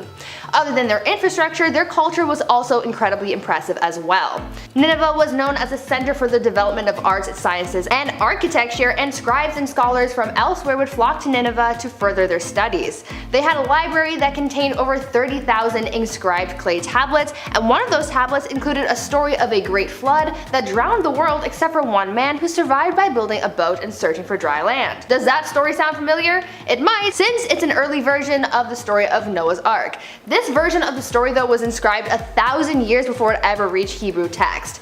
Now, even though this was a large and powerful civilization, all good things must come to an end, and they met their end after a royal Assyria-Royal feud led to the breakup, and this led to the joint forces of Persians, Babylonians, and others in the area to burning Nineveh to the ground. Number 9. The Mesopotamian civilization. Next up, we have the first civilization ever recorded in history. Their origins date back to as early as 500 BC in what's now Iraq, Syria, and Turkey. Mesopotamia is a staple in history. It's actually the first society that developed agriculture, and its name translates to between rivers or land between rivers. It was a perfect spot to domesticate animals for farming and for food. The oldest wheel ever was found in southern Mesopotamian city of Ur. They invented the wheel, cursive writing, and something even more important than all, they invented beer.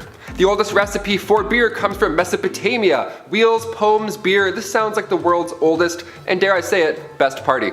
Of course, aliens also come into play too when looking back at Mesopotamian culture. They had an advanced understanding of the cosmos using astronomical instruments. Now, one of these instruments was this Venus tablet of Ammisadaka, which could predict these astronomical events. Maybe our earliest civilization made contact and now they're just trying to reach out. Can you get ghosted over a tablet? Probably. At number 8, Vinka. We're throwing it all the way back to the Neolithic period because we're talking about the Vinka civilization. Vinka is known as the oldest Neolithic civilization in Europe. These guys were establishing their own civilization in the Stone Age long before civilizations like Egypt and Mesopotamia. Though we don't know all that much about them, we do know that they had one of the earliest writing systems in the world. Researchers have discovered around 700 characters that are believed to have been their way of forming written sentences, though this is all just a theory for now since these characters have yet to be translated.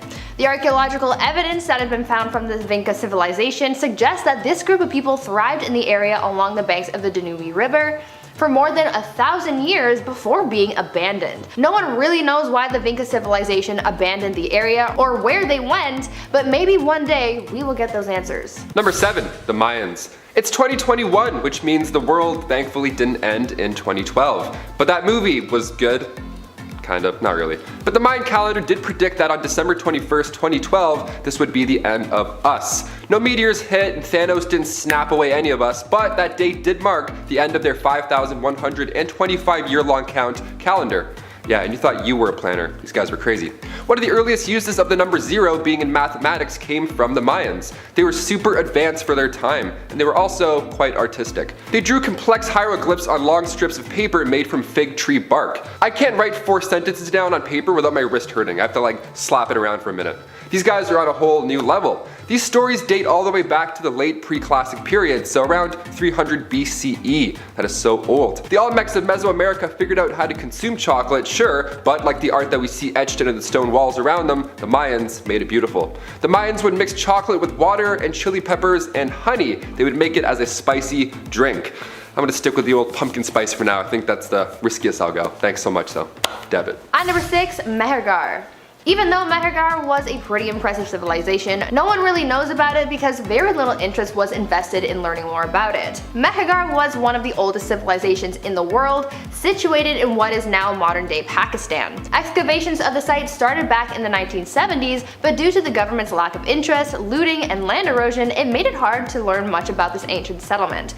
From evidence that has been gathered, we do know that Mehergar had a population of around 25,000 people, and based on some of the remains recovered from this ancient civilization, there was evidence of dental surgery, which, as you can imagine, isn't really something you see very often, especially at the time that this civilization existed. Other than that, many of the other secrets of the civilization are buried very deep in the earth, so it makes it much harder for researchers to uncover them. What has been found though are some pretty well preserved buildings made from brick, and even a formal cemetery. Who knows what else we might learn from this site. Number 5. Rapa Nui. Also referred to as the Easter Islanders, the Rapa Nui is known most famously for their Easter Island heads, the moai, that still to this day reach up to 13 feet tall and weigh over 80 tons. Massive achievements. Now, how did they build these things, and also how do they move them around? Well, there's of course a crazy alien theory, and it's my favorite theory of all. The indigenous Rapa Nui claim that these statues once roamed the land, like Night at the Museum, but with, less bubblegum and fun. There were once thousands of these sculptures, but during the 1700s, civil wars resulted in the Rapa Nui tearing them all apart. It was already an impressive feat building the moai, but in 1914, archaeologists discovered they also had bodies beneath them. Just like us YouTubers, you never know underneath here. We could be 7 feet tall or we could be 5 feet tall, you really don't know. Look at this. You have no idea. The theory that all these statues would move around seems a little bit more plausible now that we know that. At number 4, Nubia. The ancient civilization of Nubia was almost like ancient Egypt adjacent until it wasn't. Nubia was located south of Egypt in Sudan, and at one point they even ruled Egypt. Nubia even had their own pyramids, and over 200 of them still remain today. The period that the Nubians ruled over Egypt was known as Egypt's 25th dynasty, or the Black Dynasty, because of the dark skin of the Nubian pharaohs, and this time was known for its stability and prosperity, with a lot of their emphasis being on arts and culture of the people. This civilization had their own written language and rich culture, and they were also very wealthy as they were situated on a literal gold mine. They continued to thrive until an Egyptian pharaoh raided Nubia and turned it into a mineral extraction outpost. Rather than Nubia rule over Egypt, the tables turned and the roles were reversed, making Nubia an underling of Egypt. Eventually, the Nubian people just assimilated into the Egyptian population, and Nubia just died off over time. Number 3, the Incas. Their city is currently a wonder of the modern world. Machu Picchu was built over 500 years ago. It was once known as the lost city of the Inca, and it's absolutely beautiful. It was first discovered in 1911 by archaeologist Hiram Bingham when he and a small team were originally heading out to find the ancient city of Vilcabamba, but instead they found this landmark. The stones used to build the city were even heavier than they already look. We look at Stonehenge in disbelief right now, wondering how humans were able to lift those rocks, but look at this place. These stones each weighed over 50 tons, and with Machu Picchu literally translating to old mountain, those hills certainly don't look easy to climb. I complained about doing 2 trips carrying groceries. My back hurts just looking at this thing. The Inca were impressive builders. The city is designed perfectly. I mean, evidently. After 500 years of earthquakes and horrible weather, it's wild that the city is still in the shape that it's in. Elongated skulls were also found on the site by archaeologists, and many believe that it's aliens thanks to pop culture, but elongated skulls were actually a sign of royalty in the Incas. It's no surprise Machu Picchu is the most visited place in Peru. You just might want to take your trail shoes when you head over there. At number 2, Norte Chico civilization. The story of the Norte Chico civilization is fascinating, yet also shrouded in mystery. Overall, very little is known about the Norte Chico civilization, but it is believed that this pre-Columbian society is one of the oldest known civilization in the Americas. Researchers know more about this civilization's infrastructure than the way that the people lived. We know that they had huge buildings like pyramids and complex irrigation systems, but what makes this so bizarre is the fact that there's no evidence of any pottery in the civilization, which suggests that they don't know how to use it. How are you gonna build a whole pyramid but struggle to make a pot? I don't get it. There is also evidence that these people worshipped some kind of deity, but again, no one knows what form this deity took. Now here's where the mystery really comes in. No one knows what happened to the Norte Chico civilization. The settlements were abandoned sometime around 1800 BC, but no one really knows why. There's no evidence of any kind of warfare, and there were no natural disasters to cause them to flee their homes. The people just kind of disappeared, and no one has been able to piece together the puzzle, so we may never know. And coming in at number 1, the Greek civilization. The Antikythera mechanism is the world's oldest analog computer. It would keep track of the cosmos, and to this day we're trying to figure out the exact purpose of it or how it was built. But what we do know is that one of those dials in there was meant to keep track of the Olympics. That's how important this event was. Thanks to the ancient Greeks, now we get to see dudes hucking shot puts at people. It's great. The ancient Greek civilization thrived in Greece around 500 BC to 2700 BC. The rich history of ancient Greeks spans such a long time that we've divided their time into periods, like the Archaic, Hellenistic, and Classical period. Their wine was so good that they had a wine god in the pantheon, god Dionysus. What an OG. It was deemed a hubris for Greeks to get intoxicated, so they would also add water to their wine. That way they could keep the party going all night, of course, but actually it was done so nobody became violent. Only god Dionysus would drink wine straight out. That's pretty hardcore. If inventing the Olympics wasn't badass enough, they also used stones instead of toilet paper, so I'll let you imagine that in your head. We'll leave on that note. That's a nice pretty image to finish on. At number 10, Treaties of the Vessels. I think that most of us love the idea of uncovering some kind of lost treasure. I, for one, would love to pull an Indiana Jones and uncover artifacts lost to the sands of time, but realistically, you need a lot of clues in order to find these things. They could be anywhere. The world is quite a large place, you know. That's why ancient texts and documents are so important to researchers, because sometimes they can give clues as to where some treasures might be. This is sort of the case with the Treaties of the Vessels. This ancient Hebrew text claims to reveal the location of where the treasures of King Solomon's temple are hidden. Well, Sort of. The text discusses the location of the treasures as well as the fate of the Ark of the Covenant, which is a chest that is said to hold tablets engraved with the 10 Commandments. And as you would imagine, these are highly sought after, but no one knows where it is, and the treatise of the vessels isn't really much help to researchers. The text says that the location of these things will, quote, not be revealed until the day of the coming of the Messiah, son of David. So it just teases us with this mystery. We still have to wait to find these treasures. At number 9, Gospel of the Lots of Mary. Have you ever wished that you could know the future? Maybe you want to know how a relationship would play out, or if you should do something about your career, but you just need that little confirmation of future events to help you along. Well, if you lived in ancient times, then you might have sought out the Gospel of the Lots of Mary to help you with your needs. This ancient text is quite the gospel and dates back to around 1500 years. The Gospel of the Lots of Mary doesn't discuss the life of Jesus Christ, but instead contains 37 oracles that were written pretty vaguely. The original text was written in Coptic, an Egyptian language, and has been translated in modern times. The book opens with the words, quote, the Gospel of the Lots of Mary, the mother of the Lord Jesus Christ, she to whom Gabriel the archangel brought the good news.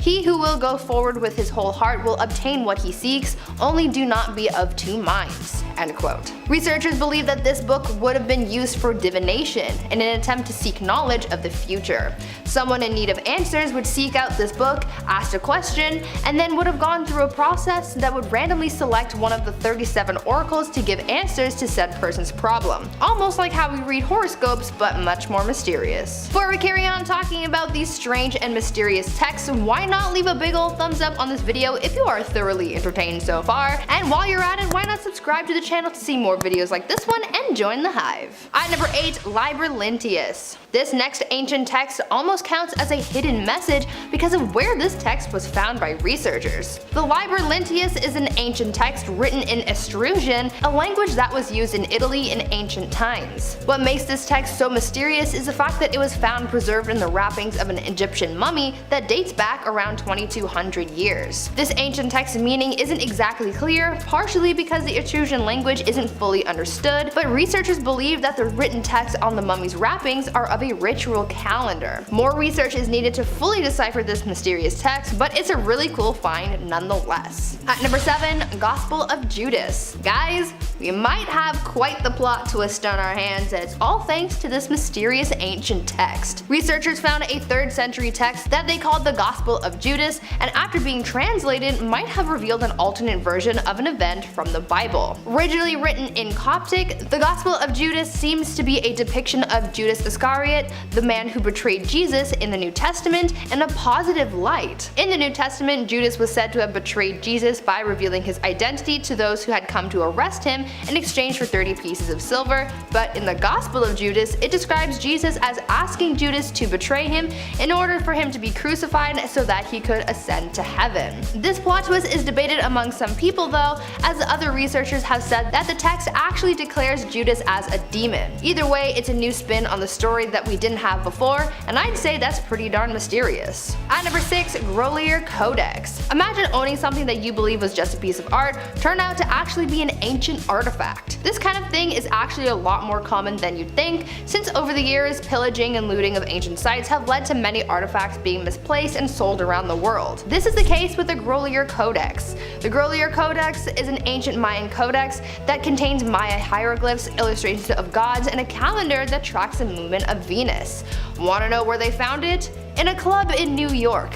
The person who acquired the codex, a Mexican collector named Jose Sanez, said that he got it from a group of looters in the 1960s, and after a lot of debate, it was found that the codex that he had was in fact authentic. Researchers found that this ancient text was written on paper that dates back about 800 years and was written using paint known as Maya blue, which actually wasn't synthesized in a lab until pretty recently. I think it's pretty crazy that this ancient text from the Mayan civilization somehow ended up in New York and no one really noticed. At number 5, Popol Vuh. Just about every civilization has their interpretation of Earth's origins. Some cultures believe that cosmic beings made the Earth, others believed in various gods and various motivations for creating life. One ancient text that was discovered by researchers tells the story of the Maya and their belief of how the world was created. This ancient text, known as Popol Vuh, which ultimately is translated to Book of Council, is a mythical origin story. According to the tales written in this ancient text, the forefather gods, quote, brought forth the earth from a watery void and endowed it with animals and plants, end quote. The text also describes how the gods had difficulties making humans and tells the story of how they created two hero twins who went on a series of adventures and even defeated the lord of the underworld. The earliest surviving copy of Popol Vuh dates back to 1701, but it is believed that there were earlier copies of the text that might not have been found or have been lost. At number 4, Copper Scroll. Next up, let's talk about another ancient text that discusses the existence of a large treasure. An ancient Hebrew text called the Copper Scroll was found in a cave in the Judean desert. This ancient text is believed to contain recorded details of a vast treasure that may include gold, silver, vessels, and coins. The Copper Scroll dates back to sometime around 70 CE, which coincides with a time when the Roman army laid siege to Jerusalem and the Second Temple, a Jewish holy temple which stood on the Temple Mount in Jerusalem, was destroyed. Researchers are still unsure if these treasures described in the Copper Scroll actually exist, as it is still highly debated. Even if these treasures really did exist, it could have already been found back in ancient times, but even still, no treasure as large as the one described in the scroll have been found in Israel or Palestine. At number 3, Dresden Codex. For researchers, being able to find ancient texts is very exciting because it can teach them a lot about a civilization, its people, and their beliefs. However, they're often pretty hard to come by due to a number of reasons like poor preservation, warfare, looting, and more. In the case of the Mayans, many of their artifacts and written documents were believed to have been destroyed by Christian missionaries trying to wipe out any non-Christian beliefs, so when one of their ancient texts is found, it's a pretty big deal. When the Dresden Codex was found, it was a huge accomplishment for researchers. The Dresden Codex is an ancient Mayan document that dates back 800 years and contains 39 sheets of text with beautifully drawn images and text on both sides. Researchers done on this codex indicate that it is a record of the phases of the planet Venus so that the Maya, quote, would be certain that their ceremonial events were being held on the correct day. End quote. The codex first appeared in Germany in 1730, but no one really knows how it got there. At number 2, Voynich Manuscript. Now this next ancient text is pretty mysterious simply because no one can read it. Dun dun dun. That's right, the Voynich Manuscript, a 250-page book containing illustrations of plants, cosmological symbols, and naked ladies, is carbon dated to have originated sometime in the 15th century. It also contains unreadable text. This book was first discovered in 1912 by an antique book dealer, and since then, the text in the book has yet to have been deciphered. There is speculation amongst researchers that suggests that perhaps the language in this book is a lost language or code, or perhaps just gibberish. However, a recent study of the book's language suggests that it does have the hallmarks of a real language. You know what I think the Voynich Manuscript is? An alien document. Think about it. Aliens came to Earth and they documented what they saw, like native plant species and humans, hence the drawings of women, because come on, how can you not be obsessed with women?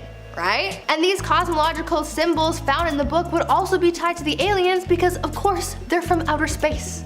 But what do you guys think? And finally, at number 1, Handbook of Ritual Power. Saving the best and most mysterious ancient text for last, we have the Handbook of Ritual Power. This is a 20-page ancient codex that dates back around 1300 years and is written in Coptic. What's so interesting and mysterious about this little book is its contents. Within the 20 pages of this ancient book are magic spells and formulas, including love spells, spells for curing black jaundice, and even instructions on how to perform an exorcism. It's believed that this ancient text may have been written by a group of Sethians, an ancient Christian sect who praised Seth, the third son of Adam and Eve. What adds to the already mysterious content of the book is the book's opening, as it references a mysterious unknown figure named Bactiotha. A translation of the opening text of the handbook reads, quote, I give thanks to you and I call upon you the Bactiotha, the great one who is very trustworthy, the one who is lord over the 40 and the 9 kinds of serpents. End quote. The book is now housed in a museum in Sydney after they purchased it from an antiquities dealer in Vienna.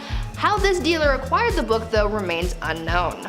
Kicking off the list at number 10, Roanoke Island, North Carolina. Just off the coast of what is now North Carolina, back in August 1587, around 100 English settlers arrived to Roanoke Island. John White, governor of the new colony, had to sail back to England to grab supplies. But while he was away, a naval war broke out between England and Spain, so his commute was delayed just a tad, you know. He got back 3 years later in 1590 with said supplies. He's like, hey, sorry I'm late, we got some naval war traffic, you know how it is. Upon arrival, however, nobody was there anymore, including his wife, daughter, granddaughter, anybody. Among the 100 or so inhabitants, they all vanished. The only hint as to where they went or what even happened was the words Croatoan and Crow carved into a wooden post, and CRO on a tree. Now Croatoan or Croatoan was the name of the Native American tribe that lived on the island as well. But after looking for evidence, theories, even archaeological exploration, experts still can't figure this one out.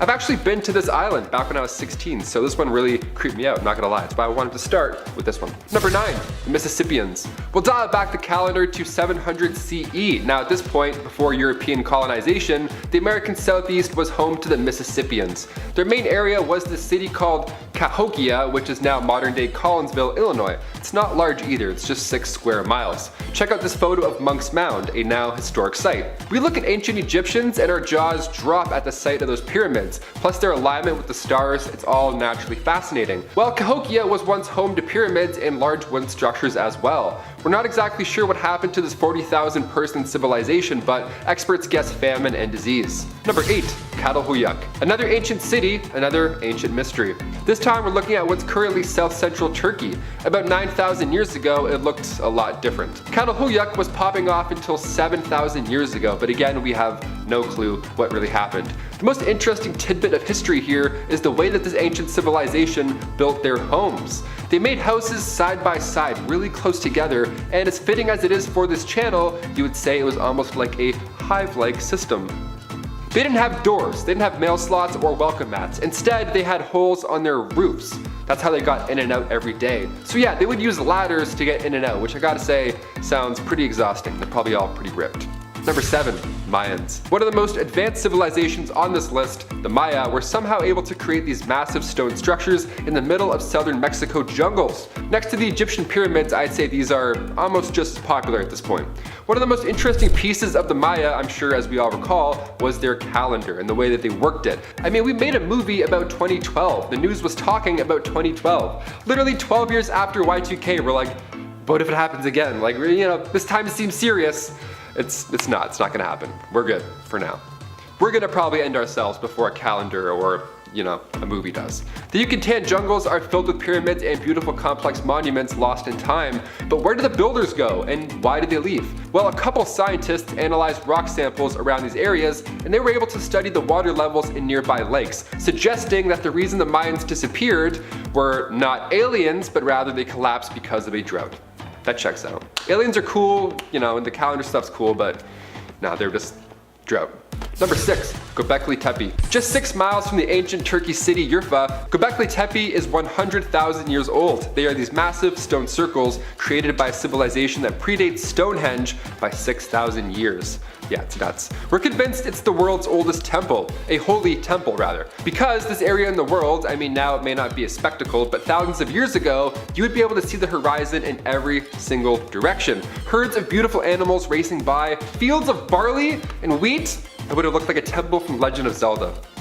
Masterpiece. It was actually first discovered back in the 1960s by university anthropologists. They were doing a survey of the region, found this place, and assumed it was an ancient cemetery and then nothing more, and then continued on their merry way. Now cut to 1994, best year ever. Klaus Schmidt was doing surveys for himself, found the same site, and knew right away from the first glance that this was man-made and there was much, much more to it. Number 5, Clovis. We're taking a look at some mammoth hunters for this next point. This civilization is considered the first inhabitants of the New World. Hunters would use what's called Clovis points to get their next meal. They would use chipped flint. Now they had to hunt bison, mammoths, deer, anything that had skin to use for shelter, but also clothing. In fact, this 10,000-year-old civilization may have disappeared at the same time as mammoths. After all, with these historical beasts acting as both your gear and your food, the Ice Age ought to do some damage. Number 4.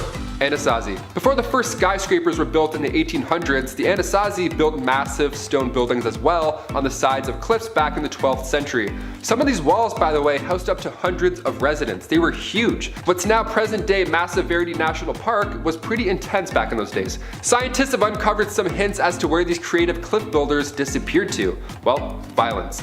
Yeah, the thing that's still going strong today, thousands of years later, see, back in the 12th century United States, long-term drought led the Anasazi to violence, and perhaps they just wiped each other out. Other theories suggest that the Anasazi had to abandon their massive homes around the 1300s and then travel south. Either or. Number 3. Easter Islanders. Back between 300 and 1200 AD, Polynesians used canoes, not carnival cruise ships, but canoes, like little canoes, and then somehow traveled all the way to Easter Island, over 2,000 miles away from Chile. That feat in itself is impressive. When you start to really think about the Easter Island heads on that island, it gets even more impressive. The Easter Island Moai statues, keep in mind there were hundreds of them at one point, reached up to 32 feet high and weighed over 82 tons. It was a sight to see until the 1800s, because that's when the civilization vanished. But what happened? Well, many of these statues were destroyed during this time as well, so history doesn't really tell us much. The population was decreased drastically, and the island higher-ups, be it priests or chiefs, were all overthrown. Well, what happened to them may give us some ideas for the future. See, Easter Islanders cut down so many trees that before those seeds could enter the earth again, rats ate them all. These guys ran out of trees, which means they ran out of rope or the ability to make more canoes. So naturally, a civil war began, everyone was freaking out, plus starvation.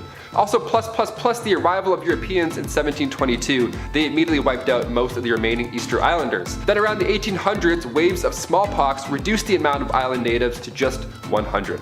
Number 2. Vikings. I'm a big Assassin's Creed fan, and when they announced Vikings as their newest installment, I was so excited. I'm a big Norse mythology fan, but what actually happened to Greenland Vikings? There's a huge mystery around them. Well, around 985 AD, Eric the Red arrived with large fleet to colonize the island, and of course was subsequently banished for manslaughter. Yeah. So now we have two colonies on Greenland, a large eastern colony and a smaller western one. Now these Vikings didn't build massive pyramids, but instead they built stone churches that still stand to this day. These Vikings were around for a few hundred years, and at one point in time there were 5,000 Vikings or so. That's incredible, that's a lot of Vikings. But later on in 1721, a missionary expedition arrived, and there were not 5,000 Vikings, in fact there were 0 Vikings. Archaeologists did the digging, and apparently the western settlement died off around 1400 AD, and just decades later the eastern settlement was, well, simply abandoned. And there's also a handful of family fun movies that hint at what happened to them as well.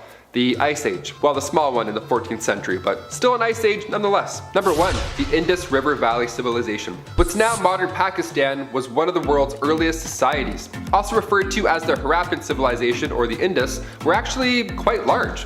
We're talking about Vikings in the thousands, but the Indus reached about 5 million. Aside from the other earliest civilizations, be it Egyptians and the Mesopotamians, they were considered the most extensive.